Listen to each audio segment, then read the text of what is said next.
औज़ुबिल्लाहि मिनश्शैतानिर्रजीम बिस्मिल्लाहिर्रहमानिर्रहीम। शुरू अल्लाह के पाक नाम से जो बड़ा मेहरबान और नहायत रहम करने वाला है। अस्सलाम वालेकुम। पाकिस्तान में और पाकिस्तान से बाहर जहाँ जहाँ रमज़ान करीम की खुसूसी इफ्तार ट्रांसमिशन देखी जा रही है, आप तमाम देखने वालों को आपकी मेज़बान फ़राह इक़रार इस खूबसूरत सी महफ़िल में खुश आमदीद कहती है। 20 रोज़े वक्त गुजरने का पता ही नहीं चला। अल्लाह ताला की बरक़ात समेटते सवाब कमाते हुए हम लोग आगे बढ़ते चले जा रहे हैं। वक्त बहुत कम रह गया है और यहाँ आने का फ़ायदा ये होता है कि इल्म सीखने को मिलता है और मेरे बहुत शफ़ीक मोहतरम उस्ताद जिनसे मैं भी सीखती हूँ, देखने वाले भी सीखते हैं, वो आज फिर हमारे साथ मौजूद हैं। एक आध दिन वो चले जाते हैं शहर से बाहर तो हम इल्म का ख़जाना उस तरह समेट नहीं पाते। एक मरतबा फिर आगे हैं सैयद सरफराज शाह साहब, उनको खुश आमदीद कहेंगे हम। और आज हम बात करेंगे फ़ना शेख की।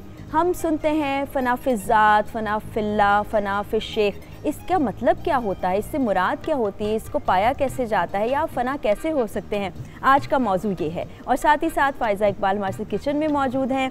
यहाँ आप देखिए दानिश इरफान कव्वाल, उनके हमनवा मौजूद हैं। इनसे भी खूबसूरत सी हमद बारी ताला भी सुनेंगे। साथ ही साथ नात रसूल मकबूल सल्लल्लाहु अलैहि वसल्लम भी आपके सामने पेश करेंगे, हदिया होगा हमारी जानिब से। तो शाह साहब आपकी इजाज़त से हमद बारी ताला से इस खूबसूरत सी महफ़िल का आगाज़ करते हैं।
मेरा नहीं कलाम, मेरा नहीं कलाम, ये जुबां है रसूल की। मन मन मन कुल तो मौला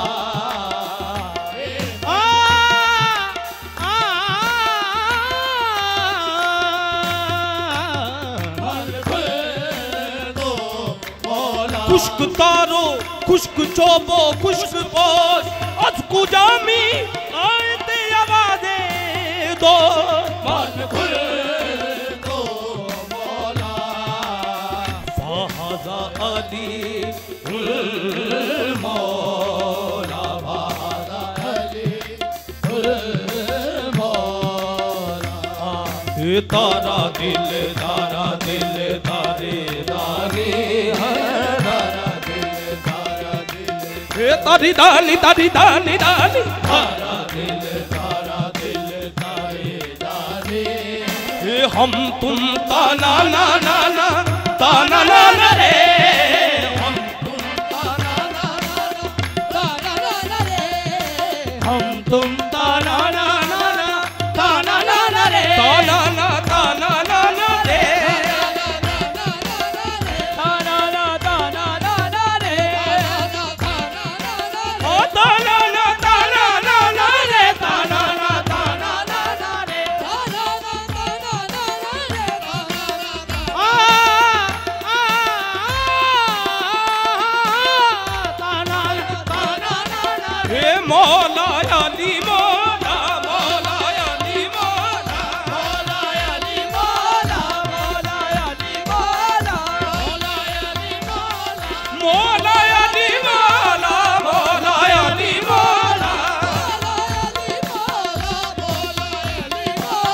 जंगल पहाड़ कहते हैं नादे अली अली, मौला अली अली अली अली जंगल पहाड़ कहते हैं, मौला अली अली अली अली जंगल पहाड़ कहते हैं, मौला अली अली अली अली जंगल पहाड़ कहते हैं, हाँ जंगल पहाड़ कहते हैं नादे अली अली, जंगल पहाड़ कहते हैं नादे अली अली, मुश्किल मेरी तो हल कर मुश्किल कुशा अली, मौला अली मौला अली मौला मौला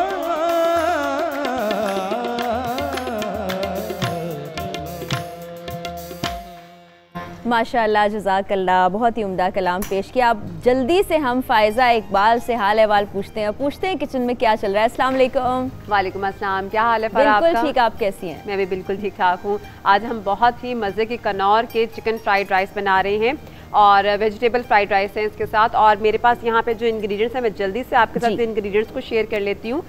कनौर की वेजिटेबल फ्राइड राइस बनाने के लिए मेरे पास यहाँ पे चिकन है, बोनलेस चिकन है। यहाँ पे हमने एक सॉस तैयार किया है जिसमें 6 टेबलस्पून ऑयस्टर सॉस है, आप मामा सीटा या ऑयस्टर सॉस आप ले लें। और इसके अंदर 6 टेबलस्पून ही मेरे पास यहाँ पे चिली गार्लिक सॉस है, 1 टेबलस्पून मेरे पास चॉप जिंजर और गार्लिक का पेस्ट था, और साथ में एक कनौर क्यूब को अच्छे से क्रश करके मैंने इसमें डाल दिया है। और साथ मेरे पास यहाँ पे अनियन है, थोड़ी सी हरी मिर्ची है, गाजर है मेरे पास, 1 अंडा है, थोड़ा सा कॉर्नफ्लावर है। और अब हम इसकी जो है ना वो मेकिंग स्टार्ट करेंगे, जिसमें मेरे पास 3 कप के करीब चावल हैं। बिल्कुल ठीक है, और मेकिंग शुरू हो जाएगी, उसके बाद इफ्तार तक रेडी हो जाएगा, फिर आपको हम बताएंगे कि कैसा बना है। और आज का मौजू बड़ा अहम है, इसके बारे में मैं भी चाहती थी कि डिस्कस किया जाए, इस पर इल्म हासिल करूं, देखने वालों के लिए भी ये मौजू अच्छा होगा। तो इस पर हम सबसे पहले तो शाह साहब से पूछ लेते हैं। शाह साहब, ये फ़ना फ़िश शेख से मुराद क्या होती है? बिस्मिल्लाहिर्रहमानिर्रहीम। इल्म की दुनिया में जो तालिबे इल्म है वो भी जैसे माशरे में तमाम तरह के लोग हैं, इसी तरह मुख्तलिफ किस्म के तालिबे इल्म भी हैं। इल्म के हसूल में कुछ असूल हैं, अगर हम असूलों से हट जाएंगे तो कभी इल्म हासिल नहीं कर पाएंगे। दुरुस्त। कोई फ़न सीखना हो, इल्म सीखना हो, उसके लिए उन शराइत की पाबंदी है। जैसे आपने किसी प्रोग्राम में ख़ुद भी कहा था कि बाअदब बानसीब जी, ये पहला करीना है। हम कोई फ़न सीख रहे हों या इल्म सीख रहे हों, जब तक इंसान बाअदब नहीं है कहीं पहुंच नहीं पाता। दूसरी शर्त इससे भी ज़्यादा कड़ी है, वो ये है कि इंसान को अपनी अक्ल उठा के एक तरफ रख देना पड़ती है। अच्छा। जो उस्ताद ने कह दिया बग़ैर अपनी अक्ल अप्लाई किए उस पर मनोअन अमल करेगा बंदा तो आगे बढ़ेगा। इसी को फ़ना फ़िश शेख कहते हैं।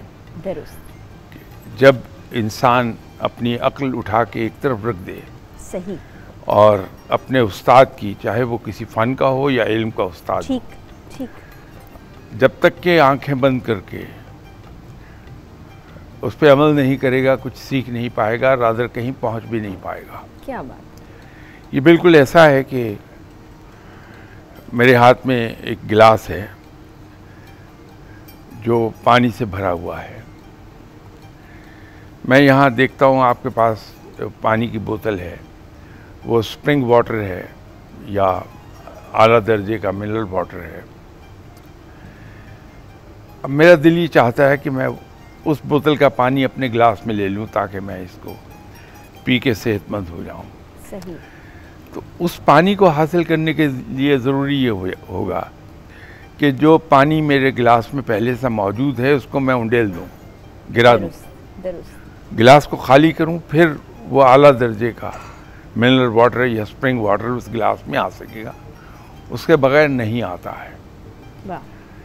तो इंसान अगर अपनी अक्ल को इस्तेमाल करेगा तो उस्ताद से कुछ नहीं सीख पाता। सही सही। वो इन्हीं भूल भुलैयों में रह जाता है कि उस्ताद ने ये बात, क्योंकि इल्म तो होता नहीं नए शागिर्द के पास। जी जी बिल्कुल। अगर मेरे जैसा आदमी आके आपके पास बैठ जाए कि इल्म सीखूं, अब मेरे पास तो कुछ भी नहीं है, आप पढ़ी लिखी हैं, तो जब तक कि मैं उसके अंदर ये 5 काफ दूर नहीं कर दूंगा, क्यों, कैसे, कब, कहाँ, किस तरह, अच्छा जबरदस्त। ये 5 काफ मैं दूर करूंगा अपने अंदर से, तो कहीं जाके मैं आपसे कुछ सीख सकूंगा।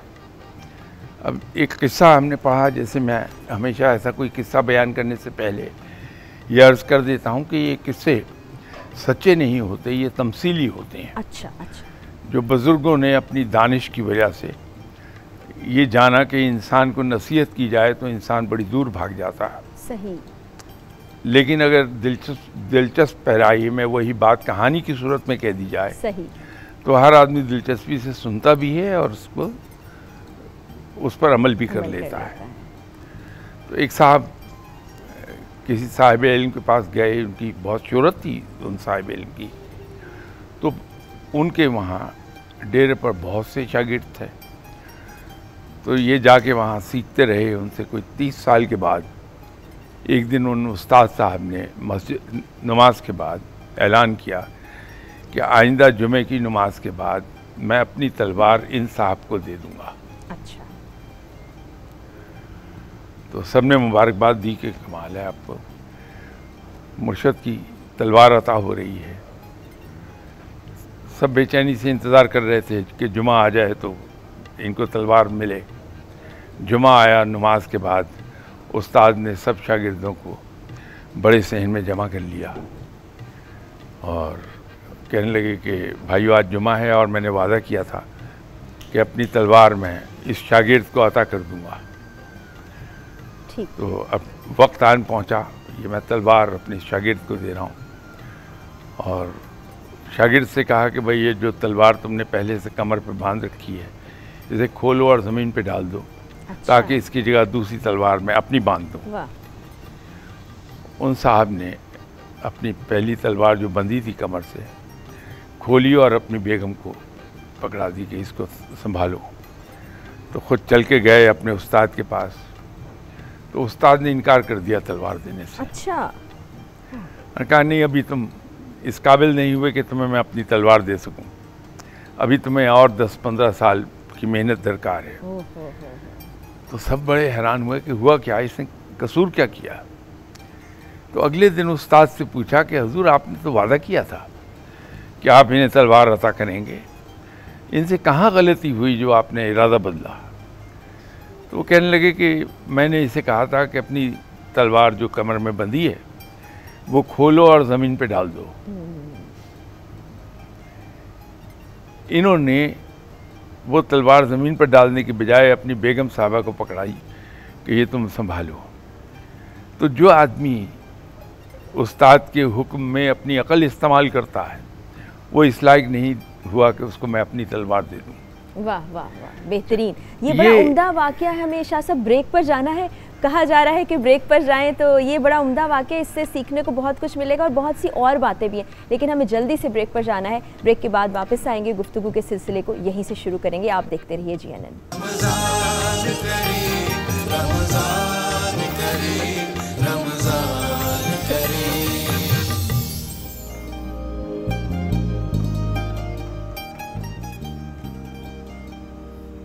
रमज़ान करीम की खुसूसी इफ्तार ट्रांसमिशन में तमाम देखने वालों को खुशामदीद कहते हैं। आप सोच रहे होंगे कि मैं बहुत ही ज़्यादा हंसती मुस्कुराती इस वक्त ब्रेक से वापस आई, क्योंकि यहाँ पर एक मजमा लग चुका था और जब हमें काउंटडाउन दिया जा रहा था तो भागते हुए सारे वहाँ से वापस जा रहे थे। तो इल्म की बातें होती हैं शाह साहब, तो फिर आपसे मिलने के लिए सब लोग बेचैन होते हैं कि आएँ और कुछ ना कुछ पूछते रहें। तो उस वक्त में आपको महसूस कैसा होता है? ज़रा इससे मौजू से हट के मैंने सवाल कर लिया। मैं फॉर्मल जवाब दूं या सच बोल दूं? सच। आप तो सच ही बोलते हैं, फॉर्मल की क्या बात। शर्मिंदगी होती है कि लोग इतना हुस्न ज़न रखते हैं मेरे बारे में, इनको ये नहीं मालूम असल में मैं क्या हूँ। तो वो शर्मिंदगी होती है कि या अल्लाह ये इनका हुस्न ज़न पूरा कर दे, मुझे वैसे ही बना दे जैसा ही समझते हैं। माशाल्लाह, आप वैसे हम हर वक्त सीखते रहते हैं शाह साहब। अभी हम अपने टॉपिक पे आ जाते हैं। एक सवाल मेरे पास ये भी है कि फ़ुक्र के हसूल में फ़ना की अहमियत क्या है? वो तो आपने कुछ बता भी दी, उसके दर्जात भी पूछना चाह रहे हैं लोग कि कितने दर्जे होते हैं फ़ना के? नहीं, फ़ना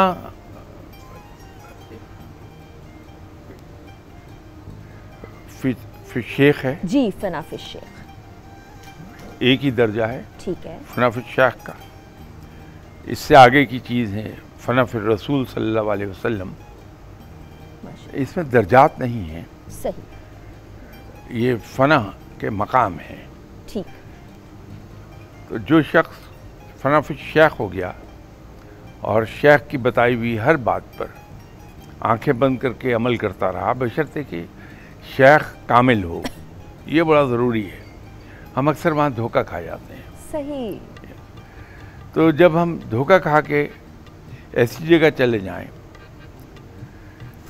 जहाँ दुकानदारी हो, सही, दुरुस्त, तो फिर कुछ मिलता नहीं, आदमी उम्र गंवाता है अपनी। वाह, तो अगर आपके उस्ताद कामिल हैं तो आपकी तालीम और आपकी तरबियत वो इस अंदाज की करेंगे कि आप सुन्नत पर 100% अमल करने लग जाएंगे। सुभान अल्लाह, सुभान अल्लाह। वहाँ से अगला मकाम आ जाएगा फ़ना फिर रसूल सल्लल्लाहु अलैहि वसल्लम। सल्लल्लाहु अलैहि वसल्लम। उसमें फिर इंसान अपनी हर चीज़ निकाल कर बाहर फेंक देता है और सिर्फ सुन्नत और सीरत की पैरवी करता है। वाह, सुभान अल्लाह। और आप सल्लल्लाहु अलैहि वसल्लम की मोहब्बत में सरशार होता है, उसी नशे में रहता है हर वक्त। क्या बात है, क्या बात है। तो दर रसूल से सल्लल्लाहु अलैहि वसल्लम से इंसान फिर रब की दहलीज तक जा पहुंचता है और उस मकाम को हम फ़ना फिर अल्लाह कहते हैं। बिल्कुल। तो ये 3 ही मकाम हैं, दर्जात नहीं हैं इसमें, मकामात इनको हम कहेंगे। शाह साहब, ब्रेक पे जब गए थे तो आपकी गुफ्तगू से मुझे शाह शम्स तबरेज़ और हज़रत रोमी याद आ गए। तो वो किस्सा कुछ मेरे मुबहम सा दिमाग में था और फ़ना फिर शेख की एक आला मिसाल मिलती है इन दोनों हजरात से हमें। इसमें शक नहीं कि मौलाना रोम बहुत बड़े आलिम थे। अपने शेख से मिलने से पहले कि दुनिया के बड़े बड़े मशहूर उलेमा मौलाना रोम से तालीम लेने कोनिया जाते थे। कोनिया शहर है तुर्की में जहाँ मौलाना रोम की रिहाइश भी थी। अच्छा। अब आराम भी वहीं फरमा रहे हैं। वहाँ पर जब मुलाकात हुई जनाब शाह शम्स तबरेज़ साहब से, तो जनाब मौलाना रोम शाह शम्स तबरेज़ रहमतुल्लाह अलैह साहब की मोहब्बत में कुछ इस तरह डूबे कि फिर सिवाय उन्हें शाह शम्स तबरेज़ साहब की और कोई याद नहीं रह गया। वाह, वाह। ये वाकई एक बड़ी अच्छी ग्लेरिंग एग्जाम्पल है कि अपने शेख की मोहब्बत में किस तरह इंसान डूब जाता है। जी। वहाँ पर हम देखते हैं कि जो कहा जाता रहा, उस्ताद ने जो कह दिया वो कर लिया और उस्ताद ने जिससे मना किया उससे रुक गए। तस्वुर शेख के बारे में बताइएगा। बहुत से अबहाम होते हैं जहन में, फिर ये भी ख्याल आता है कि ये जो हमारे उस्ताद हैं, ये जो तालीम दे रहे हैं, ये ठीक है, क्योंकि आपने जो दुकानदारी की बात की वो सिलसिला भी बड़ा चल निकला है। कैसे समझ आए कि जो इल्म हम सीख रहे हैं, जिन्हें शेख बना लिया, वो सही तालीम दे रहे हैं? मुसलमान के पास एक बहुत सादा सी कसौटी मौजूद है। जैसे हम सोने को कसौटी पर परख कर जानते हैं कि ये असली है या नकली है, इसी तरह मुसलमान के पास एक कसौटी है कि जो तालीम उसको दी जा रही है, अगर वो किताब के मुताबिक है, कुरान पाक के मुताबिक है, आप सल्लल्लाहु अलैहि वसल्लम की हदीस के मुताबिक है, आप सल्लल्लाहु अलैहि वसल्लम की सुन्नत के मुताबिक है, या सहाबा की सुन्नत के मुताबिक है, तो दुरुस्त है। और जो चीज़ इससे टकराव रखती है वो दुरुस्त नहीं है, उसको ड्रॉप कर देना चाहिए। ज़बरदस्त ज़बरदस्त। ये देखिए ना, एक छोटी सी टिप बताई है आपको, और इससे आप जांच सकते हैं कि जिसको आप शेख का दर्जा देने जा रहे हैं वो वाकई में शेख है या उन्होंने लिबादा ओढ़ रखा है। अभी बहुत से लोगों में लगन होती है, जुस्तजू होती है कि हम इल्म हासिल कर सकें, हम सीख सकें, भटकते रहते हैं। ऐसे लोगों को अमूमन कहा जाता है कि जब तुम्हारी लगन मज़ीद सच्ची हो जाएगी तुम्हें खुद ब खुद उस्ताद मिल जाएगा, शेख मिल जाएगा। इसकी क्या हकीकत है, ये कैसे होता है? उससे मुराद ये है कि जिस इंसान को किसी चीज़ की लगन है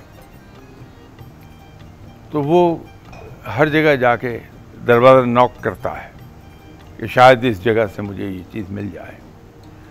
तो जो इंसान इतनी एफर्ट करता है, रब ताला किसी की मेहनत ज़ाया तो होने नहीं देता, मेहनत का अजर ज़रूर देता है, अपने ज़िम्मे उधार नहीं रखता। तो कहीं ना कहीं एक सही आदमी उन्हें मिल जाता है। हम जो गलती करते हैं वो ये करते हैं कि अगर मैं किसी जगह गया, उनसे जाके मिला, तो एक आध बात मुझे पसंद आई, मैं इम्प्रेस हो गया और मैंने वहाँ बैत कर ली। कुछ अरसे के बाद पता चला कि नहीं, मैं तो यहाँ मुतमईन नहीं हो रहा। सही। अब मैं वहाँ से निकलना चाहता हूँ लेकिन मैं बैत कर चुका हूँ, तो फंस जाता हूँ। हम जल्दी ना करें, ठीक।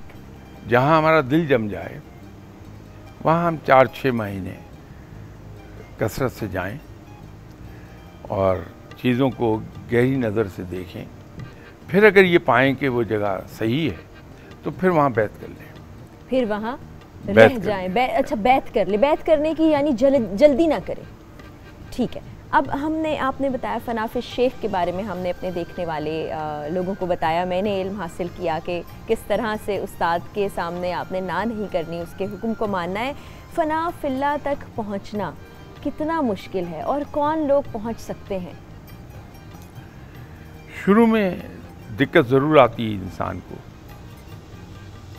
कि इंसान को अपने नफ्स के ख़िलाफ़ चलना पड़ता है, इंसान को अपनी अक्ल के ख़िलाफ़ चलना पड़ता है। इंसान के पास पहले से जो तालीम मौजूद है, तरबियत मौजूद है, उसके बरक्स बहुत से काम करने पड़ जाएंगे, तो वो दिक्कत आएगी शुरू में। लेकिन जब एक बार इंसान तहिया करके इस पर चल पड़े, कुछ अरसे के बाद फिर यही चीज़ें आसान हो जाती हैं, फिर ऑटोमेटिकली ये होती चली जाती है। सीधा रास्ता वैसे ही ज़रा मुश्किल होता है, उसमें रुकावटें ज़्यादा आती। एक सवाल आया है देखने वालों की जानिब से कि बाज़ औक़ात इंसान कोशिश ये करता है कि फ़ना फिल्ला तक पहुंच जाए, उस दर्जे को हासिल कर ले, लेकिन कहीं ना कहीं ऐसा हो जाता है कि फ़ना फिश शैतान तक जा पहुंचता है। ये क्या है, क्या हिकमत है? ये दो हकीकतें हैं। एक तो बहुत बड़ी हकीकत है जिससे किसी को इनकार हो नहीं सकता, वो है रहमान। दूसरा है शैतान।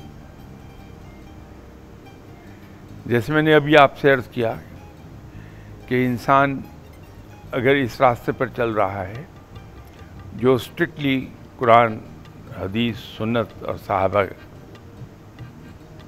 की ज़िंदगी के मुताबिक है जी, तो फिर कोई एहतमाल नहीं रहता कि वो रब की दोस्ती हासिल नहीं कर पाएगा। लेकिन अगर रास्ते में डिस्ट्रैक्शंस आती हैं, जो बहुत आती हैं, तो अपनी अक्ल के पीछे लग गया और वो डिस्ट्रैक्शन जो बज़ाहिर बड़ी ग्लिटरिंग है, सही, उसको फॉलो कर लिया तो फिर भटक जाएगा। ये जो इंसानी अक्ल है और शैतान, ये बड़े स्वांग भर के सामने आता है जी जी, बड़ी चीज़ें दिखाता है जिससे इंसान धोखा खाता है कि यही सीधा रास्ता है, इसी रास्ते पर चलना चाहिए, बिलाखिर भटकता है।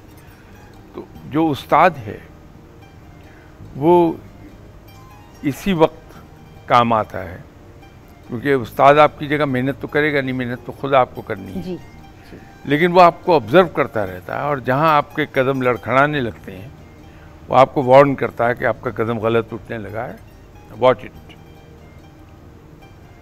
तो इंसान सीधे रास्ते पे चला जाता है। इसलिए उस्ताद के बारे में कहा जाता है कि उस्ताद का होना बड़ा ज़रूरी है। बेशक बेशक बेशक। और हुजूर पाक सल्लल्लाहु अलैहि वसल्लम ने ये फरमा दिया कि मुझे इस ज़मीन पर उस्ताद बनाकर भेजा गया, तो इससे बड़ी बात क्या हो सकती है। जब हम खुद से इल्म ढूंढने की कोशिश करते हैं, सीखने की कोशिश करते हैं, बहुत सी चीज़ें नहीं समझ पाते, अक्ल का वही है कि इस्तेमाल करने की कोशिश करते हैं, वो भटका भी देती है। तो उस्ताद का होना बड़ा ज़रूरी है।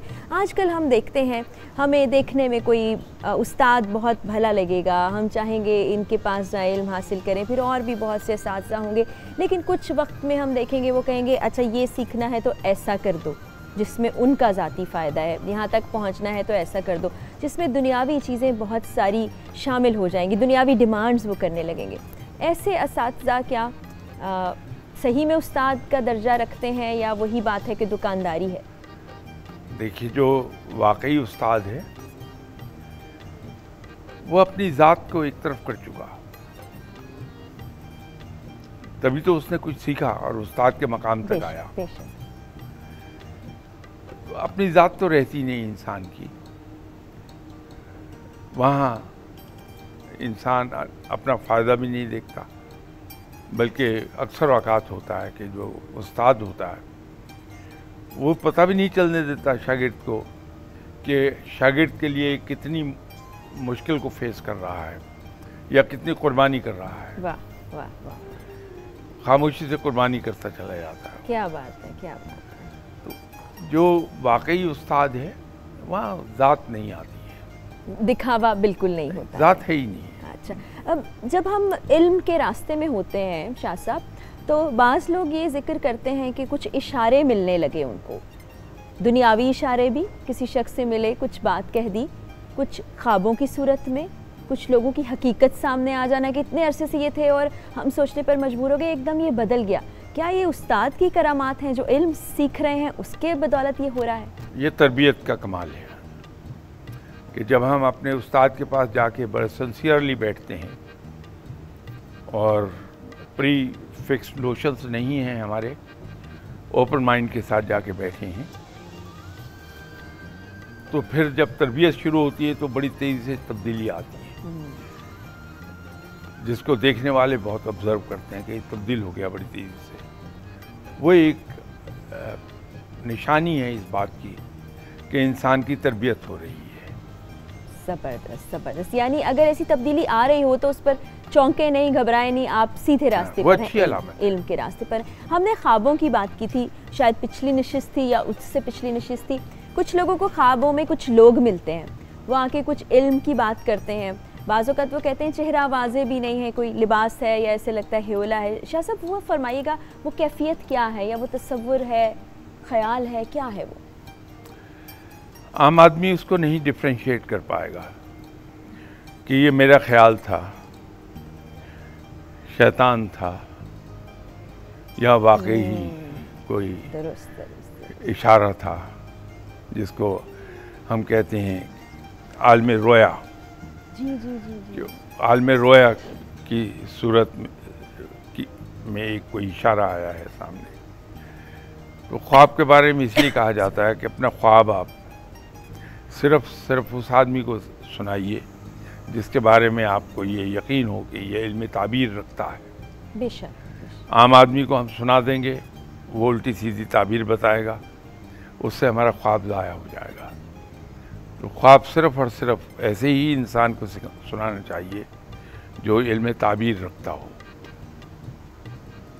बिल्कुल ठीक है। एक सवाल बताया जा रहा है जो पूछना चाह रहे हैं कोई देखने वाले साहब के, मुरीद और शेख का जो ताल्लुक़ है उसमें एक नुक्ते पर इत्तफाक ज़रूरी है क्या, और अगर मुरीद की तरफ से कोई इख्तलाफ आ जाए तो उस सूरत में फिर क्या होता है? देखिए, मैंने अभी ये एक अर्ज़ की थी कि मुर्शद की या उस्ताद की कहीं भी बात में ना हम अपनी अकल को दखल दे सकते हैं, सही, ना अपनी मर्ज़ी को, ना अपनी ख्वाहिश को। ठीक। ये तीनों चीज़ें हैं।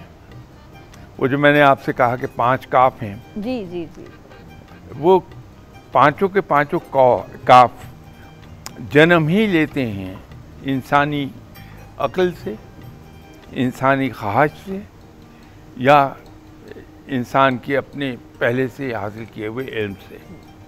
तो जब तक आपने अपना बर्तन खाली नहीं किया, उसमें नई चीज़ कहाँ से डाली जाएगी? बेशक। और अगर वो आधा भरा है और आपने आधी और चीज़ नई डाल के उसको मिक्स कर लिया, तो ना पुरानी का जायका रहा ना नई का जायका रहा, तो दोनों ही बेकार हो गई। बिल्कुल सही हो गया, बिल्कुल सही। हम देखते हैं अभी लोग इस्तिलाहात इस्तेमाल करते हैं या अपने आप के बारे में कह देते हैं या लोग उनके बारे में कह देते हैं, ये दरवेश है, ये मलंग है, ये अल्लाह लोग है, ये साईं है। ये कौन लोग होते हैं और कैसे यहाँ तक पहुँचते हैं कि दुनिया से बिल्कुल ही फिक्र से आज़ाद हो चुके होते हैं? सच ये है कि दुनिया की फिक्र से आज़ाद कोई भी नहीं होता, कभी नहीं होता, मासवाए उसके जो होश हवास खो बैठा है। अच्छा। दो चीज़ें हैं, एक फिक्र है और एक है परेशानी। सही। मुसलमान मामलात की फिक्र करता है। यहाँ फिक्र जो लफ्ज़ इस्तेमाल हुआ, ठीक, वो बमायनी कोशिश और तरद्दुद के है। ठीक ठीक। कि वो फिक्र करता है लेकिन परेशान नहीं होता, ठीक, कि वो अल्लाह पर भरोसे के खिलाफ है। ये बात सही, सही। जब इंसान ने अपना आप, अपने मामलात, अपनी औलाद, अपने ज़रूरतें सब अल्लाह के कदमों में ढेर की हैं कि ये पढ़ा हूँ मैं और ये मेरी ज़रूरियात हैं, ये मेरे मामलात हैं, अब तू जान तेरा काम जाने। तो फिर अगर इंसान अपने मामलात पे परेशान होगा तो वो बददियानती हो जाएगी। सही। फिर वो डिसऑनेस्टी है, फिर we are not being sincere to Allah. ये सिंसियरिटी के खिलाफ है ये बात। बेशक बेशक। हाँ, फिक्र करनी चाहिए, ये मुसलमान पर फ़र्ज़ है। सही सही। कि वो अपने मामलात की फ़िक्र करे, क्योंकि जब उस पर गौर करेगा तो ही वो रास्ते निकालेगा, तो ही तदबीर सामने आएगी। वाह वाह। तो तदबीर से किए हुए काम में कभी नाकामी नहीं होती, मासवा इसके कि इंसान के अपने मफाद के ख़िलाफ़ ना हो। बेशक। एक सवाल आपके लिए आया है कि शेख जो होता है या मुरीदैन की तादाद तो ज़्यादा होती है, शेख एक होता है, तो कहीं कहीं ऐसा महसूस होता है किसी के साथ ज़रा ज़्यादा शफ़क़त से पेश आ रहे हैं, ज़्यादा मोहब्बत है, कुछ फेवरेट स्टूडेंट्स जैसे कह दें, ऐसा है, तो ये क्या मामला है? उस्ताद के लिए सभी एक बराबर होती हैं। हाँ, रवैये में फ़र्क आता है, वो इंसानी जिबिल्लत में है ये बात। अगर 10 शागिर्द हैं किसी उस्ताद के, उनमें से एक बहुत बाअदब है, बहुत वेल मैनर्ड है, वेल एटिकेटेड है और सीखने का शौक़ रखता है और आंखें बंद करके उस्ताद की बात पर अमल करता है, सही, तो ये कुदरती अमर है कि ये शागिर्द उस्ताद को अजीज हो जाएगा। वाह वाह वाह। और वो गुर की बातें उसे बताने लगेगा। क्या बात है। ये एक फितरी अमल है, इंसानी जिबिल्लत में है, हम इसको रूल आउट नहीं कर सकते। कि जो ज़्यादा सही कर रहा है, जो ज़्यादा कोशिश कर रहा है, मेहनत कर रहा है, तो उस्ताद के दिल में भी उसके लिए मोहब्बत है। एक और चीज़ पूछना चाह रहे हैं देखने वाले कि क्या एक तो होता है कि आप स्टूडेंट को बता रहे हैं, उसके सवालों के जवाब दे रहे हैं, क्या रूहानी तौर पर भी ऐसा शागिर्द जो बहुत फर्मा बरदार है, जो सीखने के लिए ज़्यादा कोशिश कर रहा है, रूहानी तौर पर भी उसको कुछ फ़ायदा पहुँचाते हैं उस्ताद?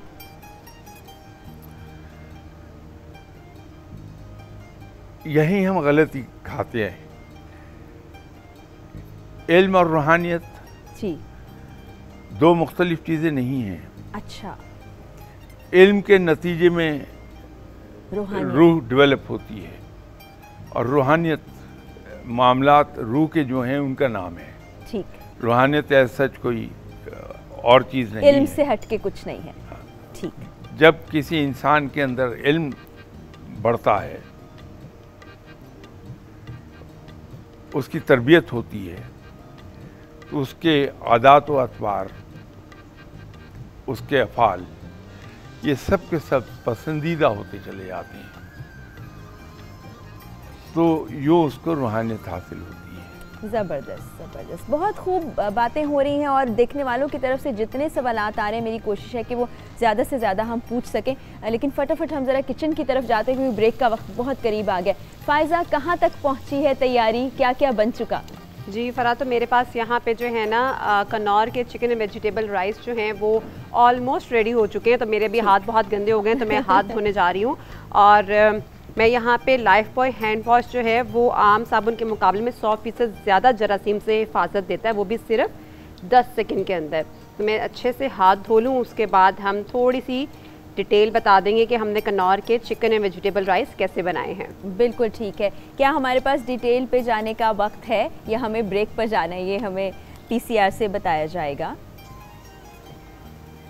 जी फ़ायज़ा, पहले रेसिपी बता दें, हैं हमारे पास? रेसिपी बता देती हूँ। मेरे पास यहाँ पे मैंने इंग्रेडिएंट्स आपके साथ पहले शेयर कर दिए थे, अब मेथड शेयर कर देती हूँ।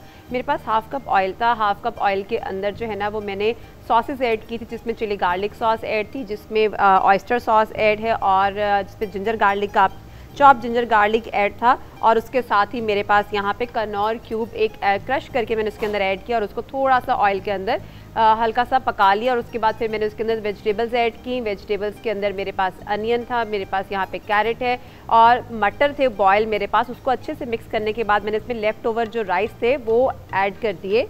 और मेरे पास यहाँ पे कन्नौर लेफ़्ट ओवर राइस ऐड करने के बाद साथ ही मैंने चिकन ऐड कर दिया, जिसको मैंने कॉर्नफ्लावर लगा के फ्राई किया हुआ था। तो मेरे पास यहाँ पे देखें बहुत ही अच्छे से कन्नौर के chicken and vegetable rice ready हैं। बहुत ही कन्वीनियंट हो गया है ना अब सब कुछ। जैसे ही आपने इसका ढक्कन उठाया है तो बड़ी उम्दा सी खुशबू आई है और खुशबू के साथ ही हमें ब्रेक पर जाना है, लेकिन उससे पहले दानिश, इरफान, कवाल और हम नवा हमें नाते रसूल मकबूल सल्लल्लाहु अलैहि वसल्लम सुनाने जा रहे हैं।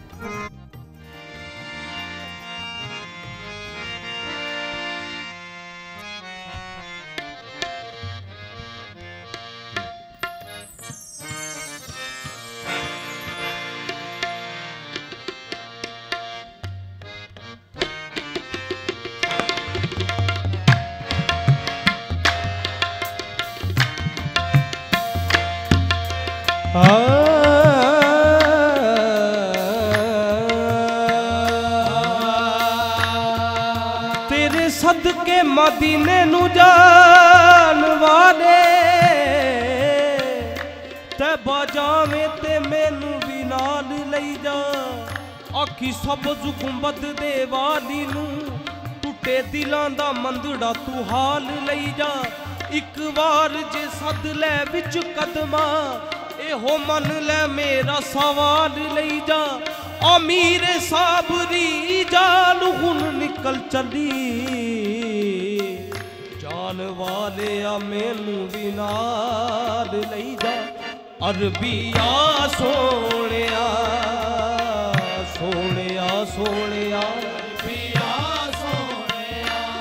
अरबिया सोनिया मदनिया माहिया अरबिया सोनिया मदनिया माहिया शाला वसदा रवे ओ मदीना तेरा अरबिया सोनिया मदनिया माहिया शाला वसदा रवे। कर दूर एक नजर से मेरी खस्ता हालियां कायम रहे सदा तेरे रोजे की जालियां। अरबिया सोनिया मदनिया माहिया शाला वसदा रवे ओ मदीना तेरा। ओ अरबिया सोनिया मदनिया माहिया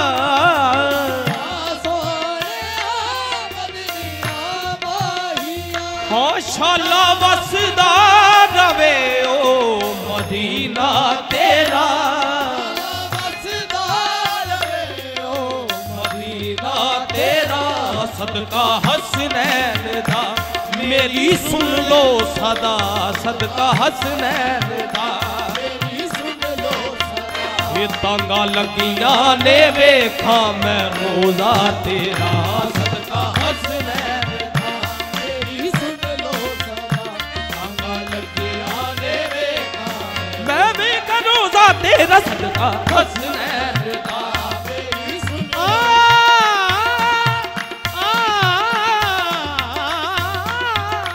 सदका हसनैन दा ओ मेरी सुन लो सदा ओ मेरी सुन लो सदा ये शम्स का सदका कमर का वास्ता ये गौसल आजम ताजवर का वास्ता ओ फातिमा ज़हरा हैदर का वास्ता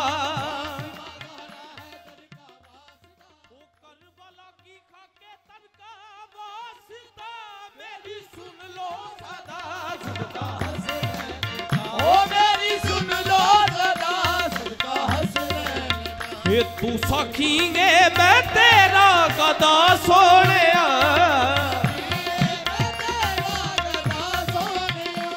मैनू एक बारी दर ते बुला सोने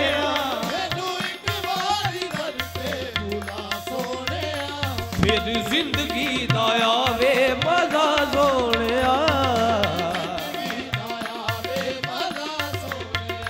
जदों मिल जावे मैनू भी सदका तेरा फिर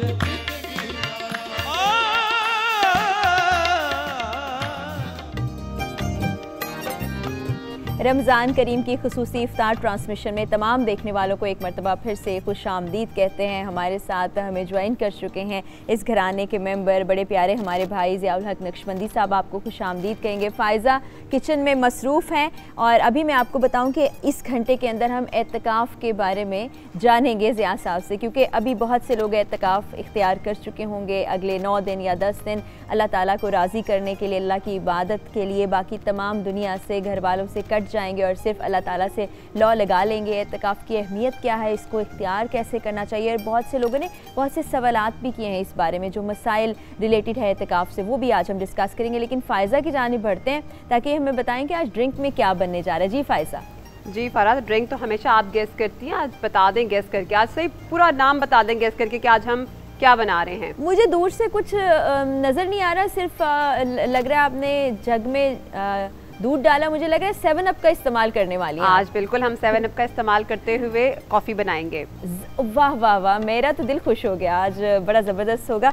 तो हम इंशाल्लाह इफ्तार के वक्त में ट्राई करेंगे, फिर आप लोगों को भी रेसिपी नोट करवाएंगे। अभी हम एतकाफ़ की बात करते हैं। आज से नहीं, बहुत पुराना हम तारीख़ पर अगर नज़र डालें तो दीन इस्लाम से कबल भी एतकाफ़ में लोग चले जाते थे। उनको तब ये मालूम नहीं था कि वो किस ज़ात से रब्ता कर रहे हैं, किससे मांग रहे हैं, किसकी मोहब्बत चाह रहे हैं, क्या चाह रहे हैं। लेकिन दीन इस्लाम के ज़हूर के बाद मुसलमान ख़वातीन व हज़रात एतकाफ़ में बैठते हैं रमज़ान के आखिरी अशरे के अंदर। और कितने दिन बैठना चाहिए, इसकी अहमियत क्या है, किस किस चीज़ का ख्याल रखना चाहिए, वो हम ज़िया साहब से जानते हैं। ज़िया साहब, सबसे पहले तो मैं चाहती हूँ हम तमाम लोगों के लिए फरमाइएगा कि अहमियत क्या है एतकाफ़ में बैठ जाने की। बिस्मिल्लाहिर्रहमानिर्रहीम, रब्बि इश्रह ली सदरी व यस्सिर ली अमरी वहलुल उक़दतम मिन लिसानी यफ़क़हू क़ौली। इत्काफ़ का जो बुनियादी मफ़हूम है, जो मतलब है, जो मायनी है कि इत्काफ़ कहते हैं किसी जगह पे रुके रहना, ठहरे रहना, जमे रहना और अपने आप को अल्लाह की रज़ा के लिए दुनिया से अलग कर लेना। ये बुनियादी मकसद है इत्काफ़ का, मायनी है। इत्काफ़ जैसे आपने ख़ुद भी फरमाया, इत्काफ़, इबादत, नमाज, जितनी भी ये चीज़ें हैं ये हज़रत आदम अलैहिस्सलाम से चली आ रही हैं और इनकी शक्ल मुख्तलिफ रही है। लेकिन इत्काफ़ हो या बाकी मामूलात हों, अल्लाह की रज़ा के लिए जितने भी अम्बिया कराम आए उन्होंने अल्लाह के हुक्म पर ख़ुद भी इबादत की, इत्काफ़ किया और अपने मानने वाले लोगों को भी इस बात की तलकीन की। नबी पाक सल्लल्लाहु अलैहि वसल्लम की ज़ाते गिरामी की वजह से अल्लाह ने हमारे ऊपर बहुत एहसान फरमाए हैं। उन एहसान के अंदर एक इत्काफ़ करना भी है। नबी पाक सल्लल्लाहु अलैहि वसल्लम ने हदीस पाक में आता है कि आपने पहले अशरे में इत्काफ़ किया, दूसरे अशरे में इत्काफ़ किया और फिर सहाबा को कहा कि मैंने लैलतुल क़द्र को हासिल करने के लिए एतिकाफ़ किया था, लेकिन मुझे हासिल नहीं हुई, मैं उसको पा नहीं सका। ये भी नबी रहमत की वजह है कि आज हमें इस बात का इल्म हो जाता है कि एतिकाफ़ करने की वजह से, कामल एतिकाफ़ की वजह से जो मोतकिफ़ होता है उसको लैलतुल क़द्र पाने की सआदत हासिल हो जाती है। माशाअल्लाह। अम आयशा तैयबा तहरा रज़ियल्लाहु ताला अन्हा से हदीस पाक मरवी है, बुखारी शरीफ जिल्द नंबर 2 सफ़ा 713 और हदीस नंबर है 1922। अम आयशा फरमाती हैं कि रसूल पाक सल्लल्लाहु अलैहि वसल्लम रमज़ान का जो आखिरी अशरा होता था उसमें एतिकाफ़ किया करते थे। और एक हदीस पाक और भी है कि अल्लाह के नबी सल्लल्लाहु अलैहि वसल्लम ने आखिरी जो 20 दिन हैं उसको भी एतिकाफ़ किया। लेकिन नबी पाक सल्लल्लाहु अलैहि वसल्लम के बारे में एक और हदीस आती है कि जिस साल अल्लाह के नबी सल्लल्लाहु अलैहि वसल्लम का विसाल मुबारक होना था, उस साल अल्लाह के नबी ने ज़्यादा दिन एतिकाफ़ किया। ये नबी रहमत की नबूवत वाली आँख थी, जिस आँख से उन्होंने देख लिया था।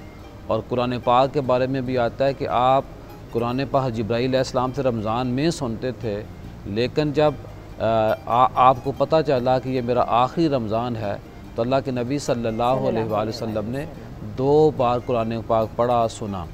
नबी पाक सल्लल्लाहु अलैहि वसल्लम के तवस्सुल करीम के सदक़े ये जो एतिकाफ़ है, इसका जो सबसे बड़ा फ़ायदा होता है मोतकिफ़ को, वो ये होता है कि वो जो लैलतुल क़द्र है उसको पा लेता है। और रमज़ान के वो मुक़द्दस दिन जब हम खुदा न खास्ता पहले अशरे में, दूसरे अशरे में सुस्ती कहली करते हैं, तो अल्लाह पाक ने फिर हमें आखिरी अशरे में ये फ़रमाया है कि मैंने तुमको, आप लोगों को एतिकाफ़ करने का हुक्म दिया है, कहा है।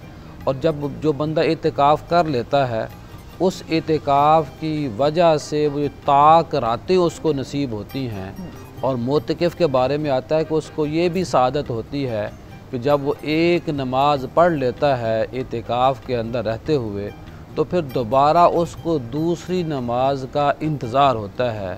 और एतिकाफ़ करने वाले के बारे में ये भी आता है कि जिसने कामिल एतिकाफ़ किया और उसने अपने आप को जो दुनियावी मामला से बिल्कुल अलग थलग किया, उस कामिल एतिकाफ़ की बरकत से अल्लाह पाक उसको 2 हज और 2 उम्रों का सवाब अता फरमाएगा। जी जी, बिल्कुल बेहतरीन तरीके से अहमियत के बारे में आपने बताया। अब लोगों के बहुत से सवालात हैं, जैसे कि ज़्यादातर लोग आखिरी अशरे में एतिकाफ़ इख्तियार करते हैं, कितने रोज़ बैठना ज़्यादा फजीलत का हामिल है? कुछ लोग आखिरी के चंद दिन भी एतिकाफ़ में चले जाते हैं। और एतिकाफ़ के दौरान क्या किसी से बातचीत की जा सकती है? अगर की जा सकती है तो कैसे करनी चाहिए? इसके जो बुनियादी मसाइल हैं वो ये है कि एक तो जैसे आज 20 रमज़ान है, तो 20 रमज़ान का सूरज गरूब होने से पहले पहले मोतकिफ़ को, एतिकाफ़ करने वाले को, जहाँ जिस मस्जिद में उसने एतिकाफ़ करना है वहाँ पहुँचना लाजिम है। ठीक है। ऐसा नहीं कि वो रोज़ा घर में इफ्तार करे या सड़क पर इफ्तार करे और बाद में वहाँ पहुँचे। नहीं कि सूरज गुरूब होने से पहले मोतकिफ़ ने उस जगह पर पहुँचना जहाँ उसने बैठना है। दूसरा ये है कि एतिकाफ़ के दौरान बंदा, हमारे पुराने दौर में ज़्यादा होता था कि वो एक आइडिया बन जाता था। वो तमाम चीज़ें इसलिए करना अच्छी हैं और ये ज़रूरी नहीं हैं। अच्छी इसलिए हैं कि सिर्फ़ जानने वालों को पता चल जाता है कि एतिकाफ़ में ये बंदा मौजूद है। सही। और जो मसाइल हैं बड़े ही सादा मसाइल हैं कि किसी बस्ती, किसी इलाके, यानी किसी एक मस्जिद के अंदर एक बंदा भी एतिकाफ़ पर बैठ जाता है तो पूरे इलाके की तरफ से, यानी कि वो बरियो ज़िम्मा वो इलाका हो जाता है। आप देखिए कि वो मोहसन लोग हैं हमारे, कि जो मेरे जैसे गुनाहगार लोग मसरूफ़ियत की बिना पे नहीं एतिकाफ़ बैठ सकते, तो वो उन लोगों को फ़ायदा होता है उस बैठने वाले की वजह से। मर्द हजरात जो हैं वो मस्जिद में एतिकाफ़ करेंगे और जो ख़वातीन हैं वो अपने घरों में उस जगह पर एतिकाफ़ करेंगी जहाँ पर आम दिनों में वो नमाज़ पढ़ती हैं। बिल्कुल ठीक है।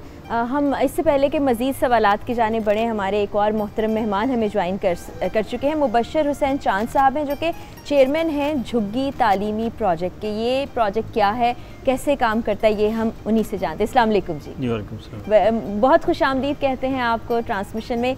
ये बताइए कि ये झुग्गी तालीमी प्रोजेक्ट है क्या? बिस्मिल्लाहिर्रहमानिर्रहीम। ये झुग्गी तालीमी प्रोजेक्ट जो पाकिस्तान में एक तबका है खाना बदोश जी, जो झुग्गी नशीन हैं, झुग्गियों में रहते हैं, और पाकिस्तान में अच्छी खासी तादाद है इनकी। हमारे जो आदाद शुमार हैं उसके मुताबिक ये 2 करोड़ से ज़्यादा आबादी है खाना बदोशों की पाकिस्तान में। और ये एक ऐसा महरूम तरीन तबका है कि कोई भी पॉलिसी पाकिस्तान में बनती है तो उससे ये बाहर होते हैं। यानी अगर पाकिस्तान की मरदमशुमारी हो तो चूँकि इनके आईडी कार्ड भी नहीं होते, ना इनके अंदर अपने अंदर भी जुस्तजू नहीं होती कि हम भी आगे बढ़ें, तो इसलिए ये किसी भी शुमार में नहीं होते। तो पाकिस्तान में इनकी तादाद अच्छी खासी है, और ये पाकिस्तान की ज़मीन पर ये बोझ हैं कि जो बेरोज़गार भी हैं और भीख मांगना या इस तरह के दूसरे काम करना जो जिसको अच्छी निगाह से नहीं देखा जाता, तो इस तरह ये मतलब अपना रोज़गार जो है कूड़ा करकट इकट्ठा करके भीख मांग कर इस तरह वो अपना गुजारा करते हैं। तो हमने ये 2014 में लाहौर कोट लखपत रेलवे स्टेशन से जो दाएं बाएं झुग्गियों वाले बैठे थे उनसे ईद वाले दिन जाकर ईद मिले और उनसे ये कहा कि हम आपसे ईद मिलने आए हैं। तो उन्हें यकीन नहीं आ रहा था कि लोग तो अपनी खुशियों में मगन हैं और आप हमने झोंपड़ियों में ईद मिलने आए। तो इसी तरह उनका बड़ा हौसला बढ़ा। फिर मैंने बात बढ़ाकर उनसे कहा कि हम आपके अगर बच्चों को तालीम दे दें तो कैसा रहेगा। तो वो कहने लगे हमारे पास तो वसाइल नहीं है, रोज़ी रोटी बड़ी मुश्किल से पूरी होती है, तो हम अपने बच्चों को पढ़ा नहीं सकते। तो मैंने कहा कि सिर्फ आप अपने बच्चे दे दें, हम इंशाल्लाह इनको हर चीज़ प्रोवाइड करेंगे और यहीं तालीम देंगे, झोंपड़ियों में ही तालीम देंगे। चुनांचे हमने फिर अगले दिन खैमा ख़रीदा, ईद से अगले दिन खैमा ख़रीद कर वहीं बच्चों को इकट्ठा किया और अल्हम्दुलिल्लाह 2-3 दिन में बच्चों के वालिदैन वहीं उनको डेस्क दिए और कॉपीज़ दी, वाइट बोर्ड लगा दिया, खैमा एक अलग लगा दिया। तो उसमें उनके वालिदैन ने 3 दिन बाद हमें बताया कि हमारे बच्चों में बड़ी तब्दीली आई है। तो मैंने पूछा कि क्या तब्दीली आपके बच्चों में आई? तो कह रहे हैं कि हमारे जो बच्चे हैं वो बहुत अदब से बुलाते हैं, हाथ धोकर खाना खाते हैं, बिस्मिल्लाह पढ़ के खाना खाते हैं और अम्मी जी अबू जी कहते हैं। और जब हमारी झोंपड़ी से निकलकर पढ़ने वाली झोंपड़ी में आते हैं तो अस्सलाम वालेकुम कहकर आते हैं, वापसी पलटते हैं तो अस्सलाम वालेकुम कहते हैं। उनके ये बताने पर हमारा हौसला बढ़ा कि इन बच्चों को अगर मज़ीद इन पर मेहनत की जाए तो इनको ये तो बहुत जल्दी पॉलिश हो सकते हैं। तो अल्हम्दुलिल्लाह हमने फिर इस काम को वहाँ चूँकि आजमाइशी तौर पर शुरू किया था, हमें इतना अंदाज़ा नहीं था कि इतना हमें रिस्पॉन्स मिलेगा, अच्छा रिस्पॉन्स मिलेगा बच्चों की तरफ से। फिर हमने इसी काम को फैलाया, लाहौर में तकरीबन 12-14 झुग्गी वाली आबादियों में ये काम शुरू किया। माशाल्लाह। अभी कितने बच्चों को आप तालीम दे रहे हैं? हमारे पास इस वक्त ये तो मैंने जैसे बताया कि हमने आजमाइशी तौर पर शुरू किया था ये काम, तो वो बढ़ते बढ़ते अल्हम्दुलिल्लाह पाकिस्तान के 24 शहरों में, लाहौर, कराची, फैसलाबाद, इस्लामाबाद, पेशावर, मुल्तान, उकाड़ा, कसूर, बिहाड़ी, गुजरांवाला समेत पाकिस्तान के 24 शहरों में अल्हम्दुलिल्लाह हमने मराकिज़ स्कूल कायम किए। झोंपड़ियों के अंदर जाकर वहीं खैमा लगाते हैं। एक साइकी है इनकी कि वो अगर इनकी झोंपड़ियों के करीब आप अच्छे स्कूल की तरफ लेकर जाना चाहें तो ये चूँकि वहाँ रच बस गए हैं उसी माहौल में, ये वहाँ नहीं जाएंगे। अच्छा। अगर इनकी झोंपड़ियों के अंदर आप झोंपड़ी लगाकर इनको बुलाएंगे पढ़ने के लिए तो ये 100% बच्चे आ जाते हैं वहाँ। तो चुनांचे अल्हम्दुलिल्लाह हमारे पास ये तकरीबन 7800 यानी 7800 बच्चे हमारे इस प्रोग्राम से मुस्तफ़ीद हो रहे हैं। और फिर हमने अगला स्टेप ये उठाया कि ये जो बच्चे हमारे पास पढ़ रहे हैं इनको हमने अल्हम्दुलिल्लाह मेयारी तालीम वहाँ झोंपड़ियों के अंदर दी। अब हमारे बच्चे क्लास 5 तक पहुँच गए हैं और ये पहले तो हम इनको जाकर 10-15-20 मिनट इनको वैसे ही इनके साथ गपशप करते हैं, इनको मानूस करते हैं, फिर आहिस्ता आहिस्ता टाइम बढ़ाते हैं, आधा घंटा, फिर 2 घंटे। अब अल्हम्दुलिल्लाह हमारे जो झुग्गी मॉडल स्कूल कायम हुए हैं उसमें 6 घंटे पूरी तालीम होती है और उसमें माशाल्लाह बच्चे मुख्तलिफ़ यूनिवर्सिटीज़ में जाकर अपने ख़यालात का इजहार करते हैं, मुख्तलिफ़ फोरम पर जाते हैं। और फिर इस तरह हमने जो इनके नौजवान बच्चे हैं जो तालीम पढ़ने की उम्र से बाहर निकल गए हैं तो उनके लिए हमने हुनर सिखाने का प्रोग्राम शुरू किया, हुनरमंद पाकिस्तान प्रोग्राम। तो चुनांचे उसके तहत हमने पिछले 4 महीनों बल्कि 4 महीने जो पिछले थे वो हमारा झुग्गी वोकेशनल सेंटर हमने बनाया। लाहौर में पहला वोकेशनल सेंटर कायम किया और वो बच्चियाँ जो सारा दिन गली मोहल्लों में भीख मांगती थी, उनकी हमने मिन्नत समाजत करके कि हम आपको बाइज्जत रोज़गार देंगे, आप झोंपड़ी में बैठकर ही अपने पैसे कमाएंगी। तो उनको सिलाई का काम सिखाया। तो अल्हम्दुलिल्लाह 4 महीने बाद मैंने बच्चियों से पूछा कि बेटियों बताएं आप 4 महीने पहले कहाँ खड़ी थी और आज कहाँ हैं। तो अल्हम्दुलिल्लाह उन बच्चियों को बहुत अच्छा रिस्पॉन्स आया कि उन्होंने ये बताया कि पहले हम लोगों के सामने इस तरह करके हम मांगती थी, अब हम अभी जो सैलाब आया उसमें हमने वैसे ही बात की बच्चों से कि बच्चों सैलाब ज़दगान में बेचारे हमारे भाई मुसीबत में मुब्तला हैं, तो यकीन कीजिए वो बच्चियां जिनके माँ बाप ने भीख मांगकर अपनी बच्चियों का जहेज़ बनाया था वो सारे का सारा ला के उन्होंने हमारे सामने रख दिया कि ये सैलाब ज़दगान के लिए भिजवा दें। और अब यानी पूरे 2-3 महीने तक उन बच्चियों ने कपड़े सिलाई करके अपनी सारी कमाई और कपड़े सी कर जो है सैलाब ज़दगान के लिए भेजे। तो अल्हम्दुलिल्लाह उनको हमने इस काबिल कर दिया कि पहले वो लोगों से भीख मांगती थी, अब वो अपने दूसरे मुसलमान भाइयों की, पाकिस्तानी भाइयों की मदद करने के लिए वो उनका हाथ ऊपर हो गया। तो इस तरह अल्हम्दुलिल्लाह हम एक 50 साल विजन है हमारा, उस विजन पर हम काम कर रहे हैं कि पाकिस्तान में जो खाना बदोश आबाद हैं, 2 करोड़ से ज़ायद इनकी आबादी है, इनके लिए हम इंशाल्लाह 50 सालों में 50 ईयर विजन हमारा, 50 सालों में हम 80 लाख लोगों को पढ़ा लिखा कर कौमी धारे में शामिल करेंगे और इनको पाकिस्तानी शनाख्त दे रहे हैं हम कि इनके ID कार्ड नहीं है, इनके बेफाम नहीं है, तो उनके बेफाम बना रहे हैं, उनकी ID कार्ड बनवा रहे हैं। और इस तरह इंशाल्लाह हम 80 लाख लोगों को पढ़ा लिखा कर कौमी धारे में शामिल करेंगे और दुनिया के सामने इनको रोल मॉडल के तौर पे पेश करेंगे इंशाल्लाह। और जिसका अल्हम्दुलिल्लाह हम यानी बात नहीं करते, हमने करके साबित किया है, करके दिखाया है कि इन बच्चों के अंदर इतना टैलेंट है कि ये भी पुलिस ऑफिसर बन सकते हैं, ये भी आर्मी ऑफिसर बन सकते हैं, ये डॉक्टर बन सकते हैं, ये इंजीनियर बन सकते हैं। चुनांचे हमने उनको बाइज्जत तरीके से, बावकार तरीके से रोज़गार पर खड़ा किया है।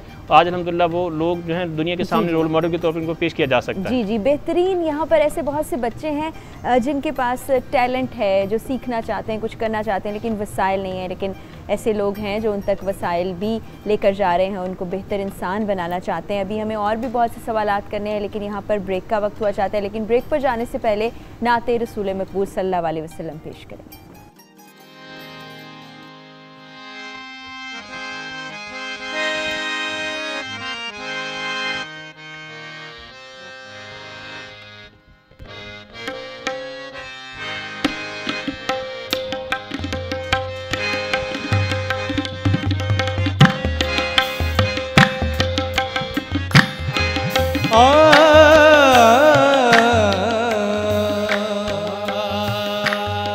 मुश्ताक़ आफ़ताब जमाले मुहम्मद माँ बंदाए मुहम्मद आले मुहम्मद मारा चेहस लाफे गुलामी मुस्तफ़ा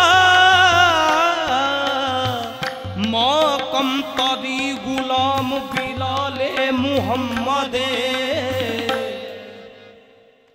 आई नसी में कुए मुहम्मद आई नसी में कुए मुहम्मद सल्लल्लाहु अलैहि वसल्लम आई नसी में कुए मुहम्मद सल्लल्लाहु अलैहि वसल्लम सगरे गम पा मगरे रे गरे रे सा सरे सकमतलिता सरे सकमतलिता सरे सरे सकमतलिता सरे सकमतलिता सरे सरे सकमतलिता सरे सकमतलिता सरे सकमतलिता आई नसी में कुए मुहम्मद सल्लल्लाहु अलैहि वसल्लम आई नसी में कुए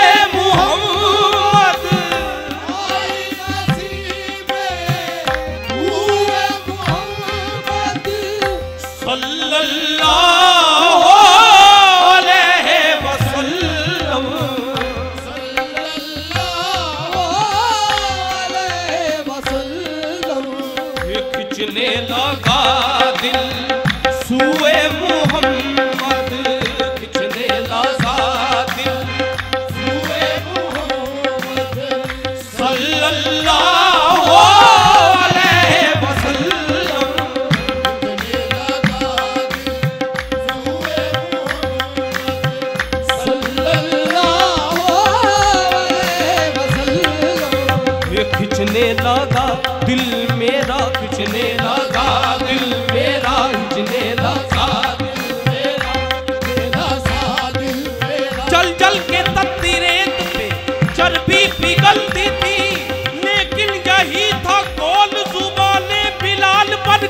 खिंचने लगा दिल मेरा,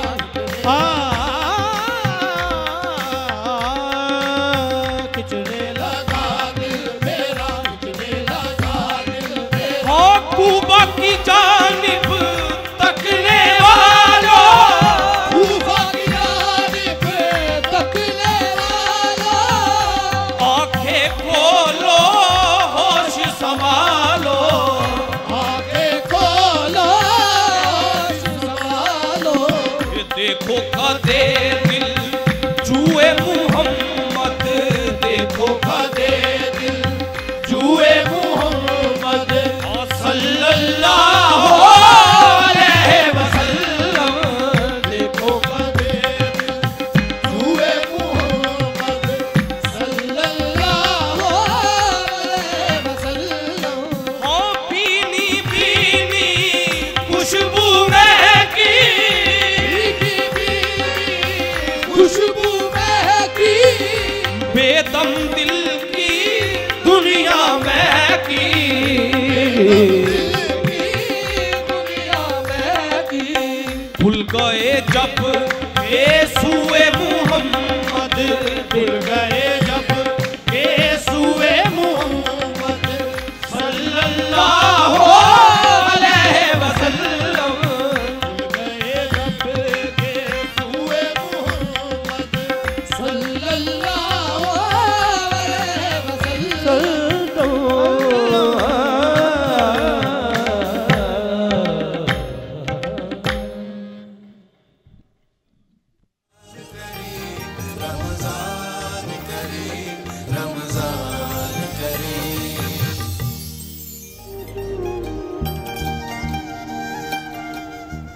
रमज़ान करीम की खुसूसी इफ्तार ट्रांसमिशन में तमाम देखने वालों को खुशामदीद कहते हैं। जिन लोगों ने अभी टेलीविज़न ऑन किया है उनको मैं बताती चलूँ कि आज हम एतकाफ़ के बारे में बात कर रहे हैं। वो तमाम लोग जो एतकाफ़ इख्तियार करेंगे उनको किन चीज़ों का ख्याल रखना है, क्या अहमियत है, क्या अदब आदाब है, उस पर ज़िया साहब से हम डिस्कशन करेंगे। साथ ही हमारे साथ मुबशर हुसैन चांद साहब मौजूद हैं जो चेयरमैन हैं झुग्गी तालीमी प्रोजेक्ट के। वो गुफ्तगू का सिलसिला भी जारी है, मज़ीद पहलू भी उसके आपके सामने लाएंगे। ज़िया साहब, आपके लिए एक सवाल ये आया है कि एक तो नफली एतकाफ़ है, एक फ़र्ज़ी एतकाफ़ है, इक़साम और भी क्या हैं और इन दोनों की भी तारीफ़ ज़रा लोगों के लिए, मेरे लिए फरमा दीजिएगा। एक होता है कि बंदा को मन्नत मांग लेता है कि फ़लाँ मेरा काम हो जाएगा तो मैं एतकाफ़ करूँगा या करूँगी। सही। तो वो भी उसके दिन होते हैं कि इतने दिन एतकाफ़ करूँगा या इतना टाइम करूँगा, तो वो भी एतकाफ़ उसको आप वाजिब कह सकती हैं। ठीक। जो सुन्नत है वो ये है जो हमारा रमज़ान वाला है, और नफली कह लें या वैसे मुस्तहब कह लें कि बंदा अगर मस्जिद में जाता है और वो नियत कर ले कि मैं इत्काफ़ की हालत में हूँ, तो कई ऐसी रवायात ऐसी हमें फुक़हा ने गाइड किया है कि वो भी बंदा इत्काफ़ में, नफली इबादत 1 घंटे का, एक नमाज से दूसरी नमाज के दरमियान का, यानी कि वो जब मस्जिद में जाएगा या जो ऐसी ख़वातीन वो घर में नियत कर लें तो वो भी उनका इत्काफ़ होगा। इत्काफ़ के जब बंदा खुदा न खास्ता बीमार हो जाता है सही। तो वो बंदा डॉक्टर के पास जा सकता है अपनी सेहत, ताकि उसकी सेहत ज़्यादा बिगड़ ना जाए। और ऐसा फ़र्द, अब तो ऐसी सूरत हाल नहीं, फुक़हा ने लिखा है कि अगर घर से कोई खाना ला कर ना देने वाला हो तो वो घर से खाना भी ला सकता है, खुद चला जाए। ऐसा बंदा को उसका कोई अजीब करीबी फ़ौत हो गया हो तो वो एतिकाफ़ तोड़ भी सकता है, लेकिन अगर महल्ले में कोई ऐसी फौत की हुई हो तो वो एतिकाफ़ से उठ के जाके जनाजा पड़ेगा और वापस उसी जगह पे आ जाएगा जहाँ इत्काफ़ बैठा है। और इत्काफ़ के दौरान जो बुनियादी है मोबाइल का, जो आजकल सबसे बड़ा ये अल्लाह पाक की रहमत भी है और जहमत भी कह लें इसको। इत्काफ़ की हालत में किसी सूरत मेरे ख़्याल में मोबाइल लोगों के पास नहीं होना चाहिए। उसकी रीज़न ये, यूज़ तो वो कर सकते हैं, वो कोई कहे मैंने कुरान पाक पढ़ना है, मैंने मेडिसिन मंगवानी है, मैंने जी वो खाना मंगवाना होता है, वो तमाम तर बहाने या शरई ज़रूरियात तो हो सकती हैं, लेकिन जब मेरी बहन मोबाइल पास होगा, जब उसके अंदर व्हाट्सएप होगा और वीडियो होंगी, जितने हमारे फेसबुक अकाउंट्स हैं, तो अब देखिए कि एक कुरान पाक की अच्छी आपको चीज़ आती है तो ना जाने जो नीचे किसी ने शेयर की हो तो वो क्या चीज़ हो। तो ऐसी मुक़द्दस जगह पर बैठ के हम मोबाइल से हमें हर सूरत अलग होना चाहिए। इत्काफ़ सुन्नत तो यही है कि मस्जिद में किया जाए, लेकिन अब माशाल्लाह कुछ ऐसी जगह बन गई हैं जहाँ पे लोग इज्तिमाई इत्काफ़ करते हैं। तो आपको पता है मेरा तो यही मौक़िफ़ है कि जो बंदा जिस तरह अल्लाह के साथ जुड़ रहा है, वो चाहे कवाली की सूरत में हो या झुग्गी वालों की खिदमत कर रहे हों, कोई भी बंदा है, जैसे आप माशाल्लाह काम कर रही हैं, तो अल्लाह के साथ जुड़े रहने वाले का नाम हकीकी इंसान होता है। जो बंदा जो कर उसको करने दें। तो मैं ये कहूँगा इत्काफ़ आसान है, सुन्नत है, हमें करना चाहिए। लेकिन जो बंदे आज इत्काफ़ नहीं बैठ पा रहे, वो अगर किसी भी एक ताक रात में चले जाए मस्जिद में नियत कर लें, वो भी इत्काफ़ उनका होगा। और हमारे यहाँ जो मशहूर है कि आखिरी इनके 27वीं शब लोग बाद इत्काफ़ बैठते हैं, तो वो भी इत्काफ़ बैठेंगे, अल्लाह पाक उनको भी जज़ा अता फरमाएगा। बहुत ही आसानी है हमारे दीन इस्लाम में। आपने देखा कि जो 1 घंटे के लिए भी चला जाता है अल्लाह से इबादत की गर्ज से या अल्लाह ताला से लौ लगाने की गर्ज से, वो भी इत्काफ़ में शुमार होता है। और नबी पाक सल्लल्लाहु अलैहि वसल्लम तमाम अशरों में इत्काफ़ में बैठे, उस पर भी हम बात करेंगे। लेकिन मुबश्शिर साहब से मैं जानना चाहूँगी कि आप एक बड़ा मुनफरिद सा प्रोजेक्ट कर रहे हैं। उसमें ये होता है कि झुग्गियों वाले ये कहते हैं कि हमारे बच्चे हमारे ज़ोरे बाजू हैं और हम उनको भेजते हैं तो वो हमारे लिए कमा के लाते हैं। तो जब आप उनको तालीम देने लगे तो उन्होंने ये नहीं कहा कि ये वक्त तो वो ज़रिए माश में लगाते हैं, तो कैसे हम उनको आपके पास भेज दें, वो तालीम हासिल करें? इस तरह पूरे मुल्क में मिला जुला रुझान होता है कि कहीं वो वालिदैन को कहते हैं जी हमारी रोज़ी रोटी का यही ज़रिया है, ये बच्चे बाहर जाते हैं, काम काज करते हैं, कचरा उठा के लाते हैं, भीख मांगे लाते हैं, तो वही हम खाते हैं, सुबह खाते हैं, फिर शाम के लिए फिर निकल जाते हैं जी। तो अगर हम ये बच्चे आपको दे देंगे तो हम खाएंगे कहाँ से? बिल्कुल। तो हम उनसे ये कहते हैं कि आपके बच्चों के पास जो फ्री टाइम हो, जो बिल्कुल फारिग वक्त हो, वो हमें दें। चुनांचे वो वालिदैन अगर हमें ये कहते हैं कि जी हमारे बच्चे शाम 5 बजे फारिग होंगे, तो हमने अपने टीचर्स को तैयार रखा होता है कि वो 5 बजे जाकर उनकी झुग्गियों में पढ़ा के आएंगे। और इसी तरह कोई दोपहर 12 बजे पढ़ते हैं, कोई सुबह के वक़्त में पढ़ते हैं। तो इस तरह आगाज़ हो जाता है अल्हम्दुलिल्लाह। फिर आहिस्ता आहिस्ता हम उनके साथ जब मेल जोल बढ़ता है, उनके साथ शनासाई होती है, उनके साथ अपनायत का सा माहौल बन जाता है। असल में ये काम जो हमने शुरू किया है, ये बुनियादी तौर पर हम उनका शऊर बेदार करना चाहते हैं कि 2 चीज़ें। एक तो इन खाना बदोशों का शऊर बेदार करना चाहते हैं कि जिस तर्ज़ ज़िंदगी से, जिस मेयार ज़िंदगी से आपने समझौता कर लिया है, ये इंसानियत का मनसब और मकाम नहीं है। और दूसरा ये है कि जो हमारी तबकाती तकसीम है, कम्युनिकेशन का गैप है, कि हम ज़रा ये इन्फीरियरिटी कम्प्लेक्स का शिकार हैं, एहसास कमतरी में मुब्तला हैं कि हम ये बड़े लोग हैं, हम इनके साथ नहीं जा सकते। और हम ज़रा सुपीरियरिटी कम्प्लेक्स का शिकार हैं कि हम तो हमारा एक अपना मिजाज है, अपना ज़ौक़ है, हम उनके यहाँ नहीं जाते आते, तो उनकी खुशी गमी में आना छोड़ दिया, वो हमारे यहाँ नहीं आते। अब आप देखते हैं कि मस्जिद से नमाज़ पढ़कर जब हम बाहर निकलते हैं तो हम सारे लोगों को अंदर मस्जिद में मिलते हैं, लेकिन बाहर खाना जो झुग्गियों भीख मांगने वाले होते हैं उनसे मुसाफा तक नहीं करते। बिल्कुल बेहतरीन, यानी कि वो जो तकसीम है उसको आपने ख़त्म करने का भी एक सिलसिला शुरू कर रहे हैं। गैप इसको फिल करने की, तबकाती तकसीम को ख़त्म करने की वसी खलीज जो हमारे पास पाटने की कोशिश कर रहे हैं। जी बिल्कुल, वक्त बहुत कम होता है तो कभी कभी बात हमें कहीं कहीं मुख्तसर करनी पड़ जाती है। फ़ायज़ा वेट कर रही हैं, आज उन्हें बहुत सा टाइम चाहिए। फ़ायज़ा क्या क्या बना है, क्या बनाने जा रही, क्या बता रही है हमारे नाज़रीन को? जी फ़रा, तो आज हम बना रहे हैं कोल्ड कॉफ़ी। और आपने कल ही मुझसे शिकायत की थी कि आप कोल्ड कॉफ़ी नहीं बनाती, तो मैंने कहा आज मैं आपके लिए कोल्ड कॉफ़ी बना दूं। तो मेरे पास यहाँ पे नेस्ले मिल्क पैक का दूध है और मेरे पास यहाँ पे 2.5 कप दूध है। इसमें हम डालेंगे 1 टेबलस्पून के करीब कॉफ़ी। वैसे आप अपने टेस्ट के अकॉर्डिंग डाल सकते हैं, लेकिन मैं यहाँ पे 1.5 टेबलस्पून के करीब कॉफ़ी ऐड कर रही हूँ।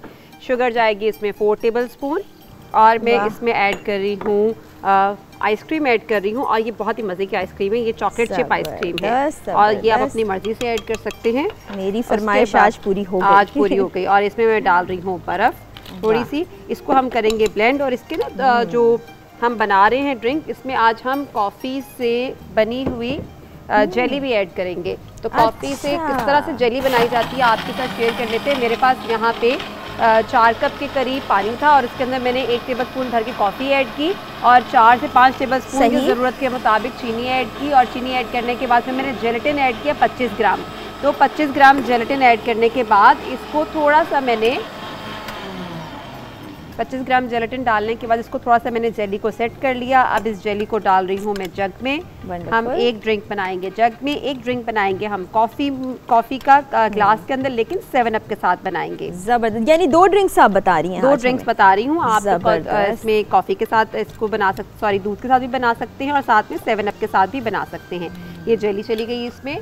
अब यहाँ पे मेरे पास है ये कोल्ड कॉफ़ी, ये हम डालेंगे इसमें, और हम बाकी थोड़ी सी कॉफ़ी हम डालेंगे इस ग्लास में, और साथ में हम इसके 7 अप का ट्विस्ट देंगे। ज़बरदस्त, ये कितना डिफरेंट हो जाएगा। ये आप लोगों ने जब ये ड्रिंक बनानी है तो आपने हमें ज़रूर बताना। अच्छा, इसमें भी हम जेली ऐड कर सकते हैं, और साथ ही अभी हम इसमें ना 7 अप डालते हैं। आप दोनों ट्राई कीजिएगा। ये यहाँ पे मेरे पास 7 अप और ये आज मीठा भी बहुत मज़े का बना है। मैंने आज स्ट्रॉबेरी क्रीम बनाया है। स्ट्रॉबेरी क्रीम बनाने के लिए मैंने क्या किया था, मेरे पास यहाँ पे स्ट्रॉबेरी क्रीम के लिए, अच्छा इसमें भी डाल दिया? इसमें डाल दिया थोड़ा सा। मैंने कहा 7 अप ज़रा बहुत अच्छा टेस्ट बहुत अच्छा आता है, तो मैंने दोनों में डाल दिया, थोड़ा दोनों में डाल दिया। ये आपकी ड्रिंक्स रेडी हो गए। इसको मैं थोड़ा सा हिला लेती हूँ ताकि ये जेली जो है ना वो आपको नजर आए, और ग्लासेस में फिर जेली बहुत अच्छी लगेगी। इसको ये भी कर सकते हैं कि सारा मिक्सचर बना के रख लें, 7 अप साथ रखें, और जिस वक्त इफ्तार हो फौरी 7 अप पोर करें ताकि ज़्यादा अच्छा टेस्ट आए। आपके साथ डिज़र्ट की रेसिपी शेयर कर लेती हूँ। मेरे पास यहाँ पे स्ट्रॉबेरी क्रीम थी, और स्ट्रॉबेरी क्रीम के लिए मैंने क्या किया, आप 250 ग्राम स्ट्रॉबेरीज ले लें, और कोशिश करें कि बहुत ज़्यादा जो है ना खट्टी स्ट्रॉबेरीज उसमें ना डालें। पाइनएप्पल का एक टिन ले लें, और 6 से 7 बनानास में आपने क्रीम डालनी है। Whipping cream, milk pack cream डालें, कंडेंस मिल्क और हनी डाल के आप उसको अच्छे से मिक्स करें। मैंने ग्लासेस में भी सर्व किया है और साथ में बॉल में भी सर्व किया है। ज़बरदस्त। अब आपने नोट कर लिया होगा ये जो राइस आज बने हैं बड़े ही अच्छे लग रहे हैं, बहुत मज़े के सबरूसों के साथ, चिकन के साथ हमने कनौर वेजिटेबल फ्राइड राइस बनाए हैं। और साथ ही साथ ये ड्रिंक तो मेरा बड़ा फेवरेट बन गया। कॉफ़ी मुझे बहुत पसंद है और आज कोल्ड फॉर्म में मैंने कॉफ़ी पीनी है, इसलिए मैं इंतज़ार कर रही हूँ कि इफ्तार का वक्त आए और फिर इसको ट्राई किया जाए। और फिर आप लोगों ने भी बताना है कि रेसिपीज़ आपको कैसी लगी। अभी हमें ब्रेक पर जाना है। ब्रेक पर जाने से पहले मेहमानाने गिरामी का शुक्रिया अदा करूँगी कि हमारे साथ आए और इस नशिस्त में बड़ी अच्छी गुफ्तगू भी हुई। ब्रेक पर जाने से पहले हमारे साथ मौजूद है दानिश, इरफान, क़वाल और हमनमा। इनसे हम रिक्वेस्ट करेंगे कि रसूल मकबूल सल्लल्लाहु अलैहि वसल्लम की ज़ात को एक हदिया पेश कर दें, नात का।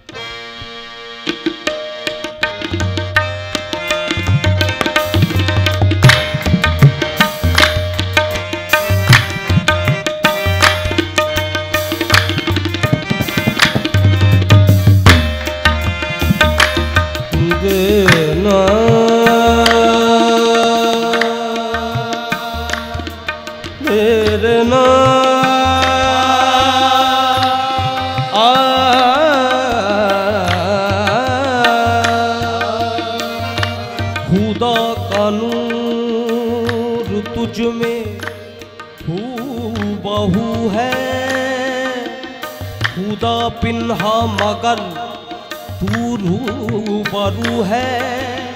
तेरी अजमत का अंदाजा हो किसको, खुदा है और खुदा के बाद तू है।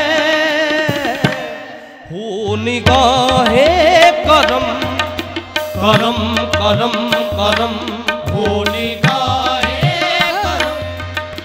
करम करम करम, हो निगाहे करम या मुहम्मद, हो निगाहे करम या मुहम्मद। गमज़दों ने है तुझको पुकारा, हो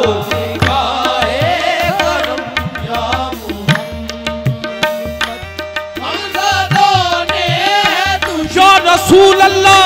तेरी एक निगाह की बात है, मेरी जिंदगी का सवाल है। वो निगाहे गमज़दों ने तुझको पुकारा, हो निगाहे करम या मुहम्मद, हो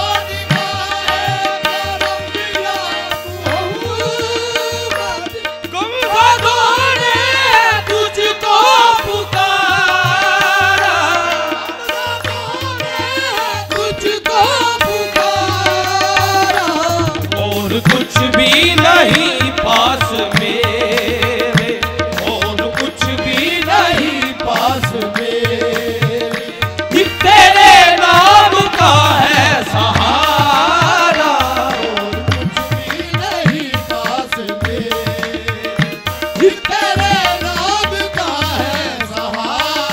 रसूल अल्लाह और कुछ भी नहीं पास में, तेरे नाम का है सहारा।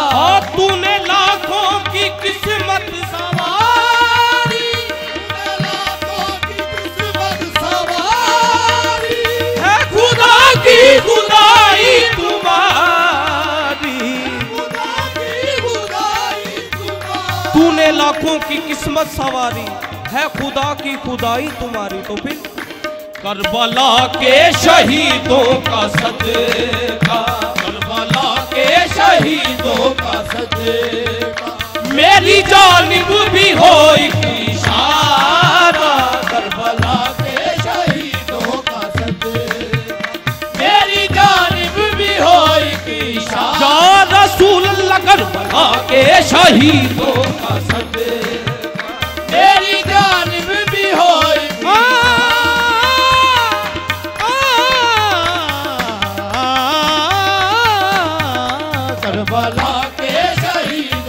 तो कुछ भी नहीं, मैं तो कुछ भी नहीं, मेरी तरफ ना देखो, जिनका सदका मांगता हूँ उनकी तरफ तो देखो। करबला के शहीदों का सदका, मेरी जानिब भी हो एक इशारा। हो वास्ता हसनैन का खैरुन्निसा का वास्ता,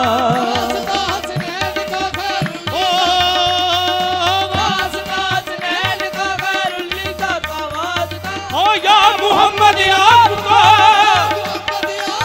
मौला अली का वास्ता। करबला के शहीदों का सदका, मेरी जानिब भी हो एक इशारा। करबला के शहीदों का सदका, मेरी जानिब भी हो एक इशारा। हो निगाहे करम या गमज़दों ने है तुझको पुकारा।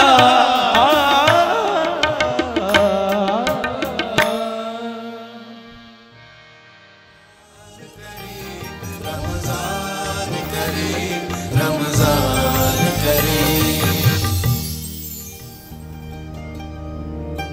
रमज़ान करीम की खुसूसी ट्रांसमिशन में अभी हमने जाना है। इफ्तार ट्रांसमिशन में आपको खुशामदीद कहते हैं और हमारे साथ ये प्यारे प्यारे बच्चे मौजूद हैं और आज काफ़ी सारे बच्चे हैं छोटे छोटे, तो हम जल्दी से इनसे गुफ्तगू का आगाज़ कर देते हैं, देर नहीं करते। ज़रा आप बताइए आपका क्या नाम है? बिस्मा। बिस्मा। बिस्मा, आप कौन सी क्लास में पढ़ती हैं? 6 में। आज आपको यहाँ आके कैसा लग रहा है? बहुत अच्छा। अच्छा लग रहा है। ये आपके भाई हैं साथ में? नहीं, ये मेरी चाची के बेटे हैं। अच्छा, आपके कज़न हैं और ये स्माइल करते जा रहे हैं। ज़रा इनको माइक दें, मैं इनसे बात करना चाहती हूँ। क्या हाल है आपके? ठीक है। आपका नाम क्या है? मोहम्मद। मोहम्मद। तो आप शर्मा क्यों रहे हैं इतना? अभी तो आप इतनी शरारतें कर रहे थे, एकदम आप खामोश हो गए। आप स्कूल जाते हो? यस। स्कूल जाते हो? कौन सी क्लास में? 1। अच्छा, इनमें से कौन कौन सा आपका कज़न है? चचा का बेटा, खाला का बेटा या बेटी? कोई नहीं है, सिर्फ आप दोनों हैं? ये मेरे कज़न है दोनों। और ये दोनों, ये छोटे वाला भी? अच्छा, इनसे ज़रा बात करवाएं, इनको माइक दे दें। आप माइक पकड़ लो। आपका क्या नाम है? अनस। अनस। अनस, आप इतने प्यारे से हो, क्यूट से हो, तो आपने रोज़ा रखा था? आप कह रहे थे रोज़ा रखा है। दिन में कितनी बार खाना खाया रोज़ा रख के? आपको क्या चीज़ पसंद है खाने में? क्या इनमें से बता दो। समोसे। समोसे बिल्कुल आपके सामने रखे हुए। और इधर इनको माइक दे दे, इन बहनों को माइक दे दे। आपका क्या नाम है? फातिमा। फातिमा। फातिमा, आप दोनों ने एक से ड्रेस पहने, ये कौन लेके आया था? मम्मा। मामा लाई थी? तैयार भी मामा ने किया है? नहीं, बहन ने किया। बहना ने किया है? कौन सी वाली बहना ने? इन्होंने किया है। अच्छा, इन्होंने ये खुद ज़्यादा अच्छा तैयार हुई या आपको किया है? हमें। आपको ज़्यादा अच्छा तैयार किया। अच्छा, ये भी बहन है, देखिए इनका लाइनर ज़रा अगर हम दिखाएं तो लाइनर बड़ा प्यारा सा लगाया हुआ है। इनसे भी बात करते हैं, इनको माइक दे दें। आपका क्या नाम है? ज़हरा। जाफरा। ज़हरा। ज़हरा। ज़हरा, आपको भी इन्होंने तैयार किया है? आप ही ने तैयार किया है? ये आपका लाइनर किसने लगाया? ये जो आंखों के ऊपर यूं करके लगाते हैं ना, इसको लाइनर कहते हैं। ये किसने लगाया? आप ही ने। आप ही ने। वाह जी वाह। और ये कपड़े कौन लेके आया था? मम्मा मामा लाई थी। तो मेरी तरफ तो देख के बात कर लो, आप नाराज़ हो मुझसे, आप देख ही नहीं रही मेरी तरफ। मैं कुछ भी नहीं कहती बच्चों को। अच्छा अब थोड़ा सा मुड़िए, लेकिन पूरा नहीं। अच्छा माइक ले लूँ आपसे, माइक ले लूँ? माइक भी नहीं देना, ये मैं क्या करूँ? बच्चे माइक, एक बच्चा उस दिन लेके भाग गया था। माइक ले लूँ? हाँ आप देखा मेरी तरफ, इतनी प्यारी तो आप लग रही हैं। आपका क्या नाम है बेटा? आजम। आजम आप ये माइक पकड़ सकते हो, लेकिन फिर वापस कर देना है, प्रॉमिस? ठीक है। आपने तो मुझे सुनाया कि नात सुनाने जा रहे हो आप। यस। तो सुना दें, माशाल्लाह सुनाएं। हुजूर मेरी तो सारी बहार आपसे है, हुजूर मेरी तो सारी बहार आपसे है। मैं बेकरार था, मैं बेकरार था, मेरा करार आपसे है, हुजूर मेरी तो सारी बहार आपसे है। कहाँ वो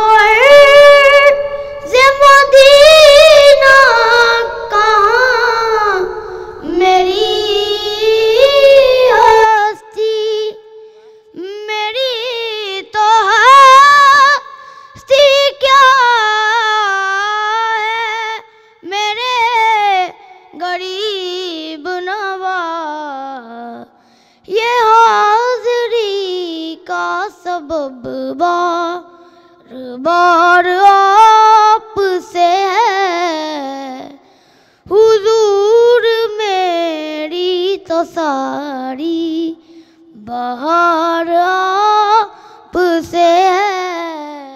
प्यारा, बहुत प्यारा, शाबाश शाबाश।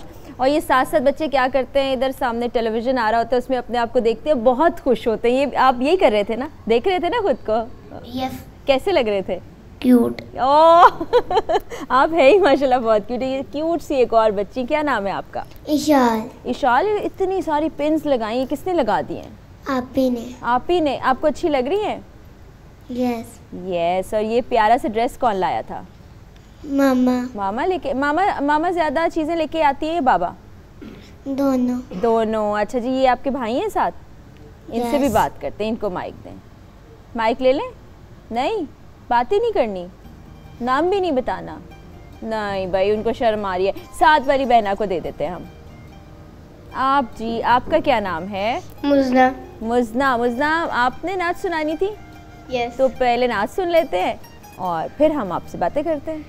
मस्जिद में भी जाएंगे हम तो नात सुनाएंगे, अल्लाह तेरा है एहसान, रोज़ नमाज़े पूरा है ये ज़बरू और ईमान, नूरे रमज़ान नूरे रमज़ान नूरे रमज़ान नूरे रमज़ान। चलो, बहुत प्यारी नात पड़ी। माइक इनके पास करें, कुछ बताना चाहते हैं, कुछ कहना है आपको? इतना खुश हो रहे हैं, ये इतना खुश हो रहे हैं, लेकिन इन्हें बात कोई नहीं करनी। अच्छा जी, माइक दे दे मुझे, माइक वापस दे देंगे आप? Thank you. मैं तो उनसे मांग रही थी, उनको तंग कर रही थी। ये प्यारे प्यारे बच्चों ने इतनी प्यारी हमें नात भी सुनाई और इन्होंने तो माशाल्लाह बहुत प्यारी नात पढ़ी है और बड़ा लुत्फ़ आ गया। और अभी हमें प्रोग्राम में एक ब्रेक लेनी है। ब्रेक के बाद फिर ट्रांसमिशन जारी रहेगी। यहाँ पर चूँकि इफ़्तार का वक्त करीब आ जाता है तो हम ब्रेक पर चले जाते हैं, लेकिन हमारे साथ बड़े ही ज़बरदस्त कवाल बिरादरान मौजूद हैं जो कि हमें जाने से पहले मौला अली के लिए क़सीदा सुनाएंगे। जी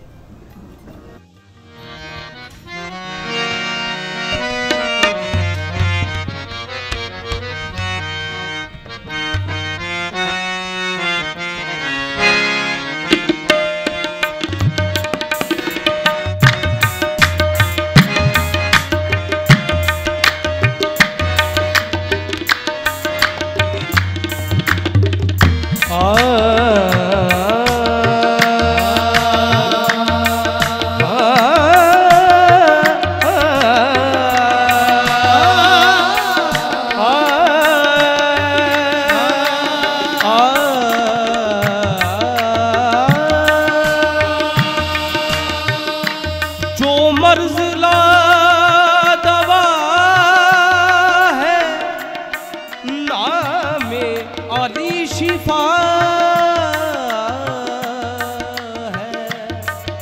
है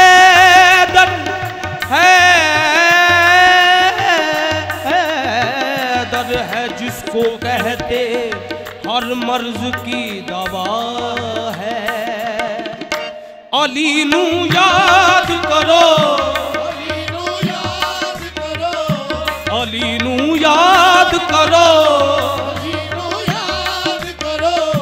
रल के फरियाद करो,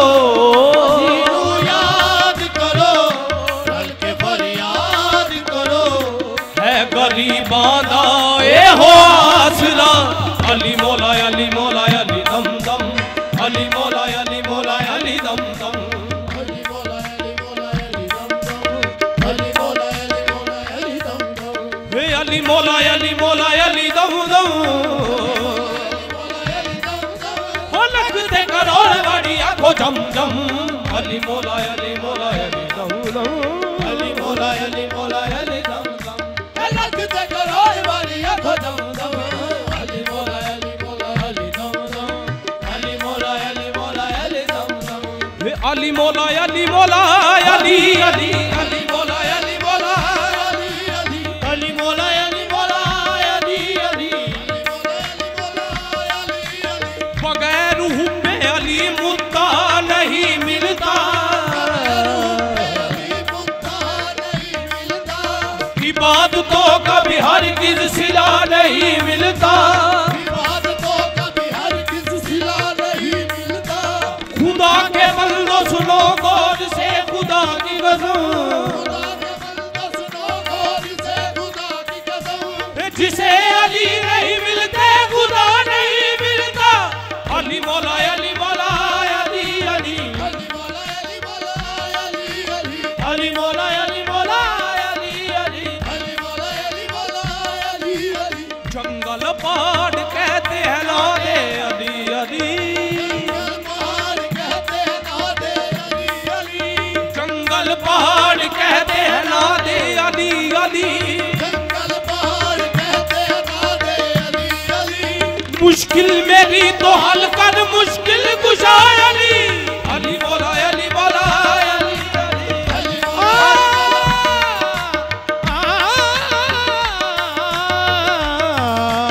अली मौला अली मौला अली अली। बेदम यही तो पाँच है मकसूद कायनात,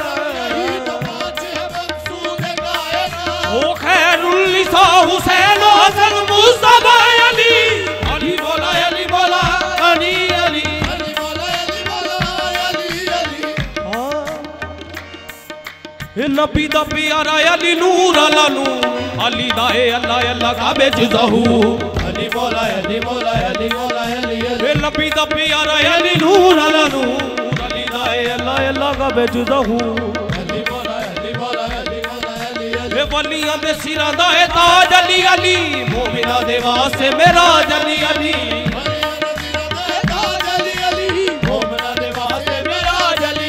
हो जिन्ना दा कोई अली उन्हां दा बरम। अली मौला अली मौला अली दम दम, अली मौला अली मौला अली अली दम, हो जिन्ना दा कोई अली उन्हां दा बरम। अली मौला अली मौला अली दम दम, अली मौला अली मौला अली दम दम, जिन्ना दा कोई अली उन्हां दा बरम। अली मौला अली मौला अली, ओ हैदर करार बुतरा अली अली,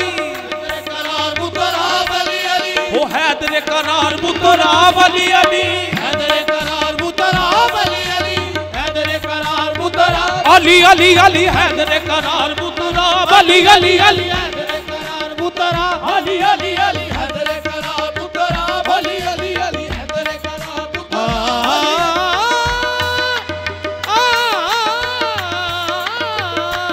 हैदर करार बुतरा अली अली अली, ओ वलियां दे सिरां दा है ताज अली अली, वलियां दे सिरां दा है ताज अली अली, ओ मोमिना दे वास्ते मेरा अली अली, वलियां दे सिरां दा है ताज अली अली, मोमिना दे वास्ते मेरा अली अली। हे हैदर करार बुतरा अली अली, हाशम चराग ला जवाब अली अली,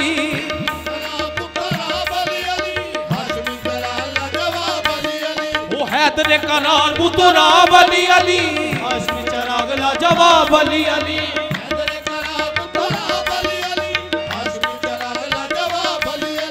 गिन गिन दस की वे अली दे करम अली मौला अली दम दम अली मौला अली दम दम गिन गिन दस की वे अली दे करम अली मौला अली ओ फतेह खैबर शिकल अली मौला फतेह खैबर शिकल अली मौला फतेह खैबर शिकल अली मौला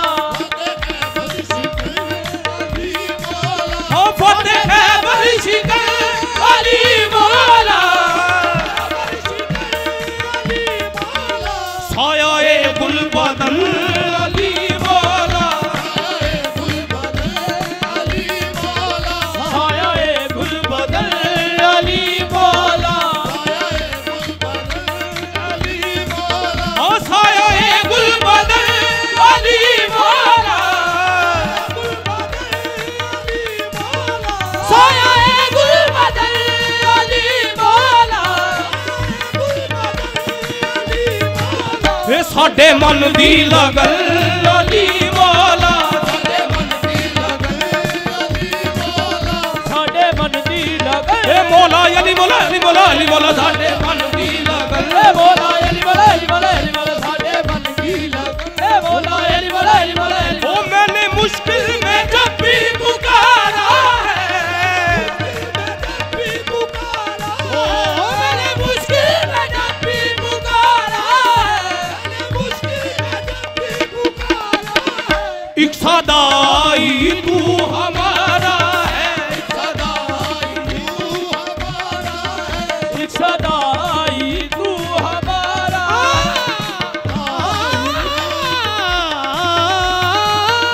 एक सदाई तू हमारा रमजान करीम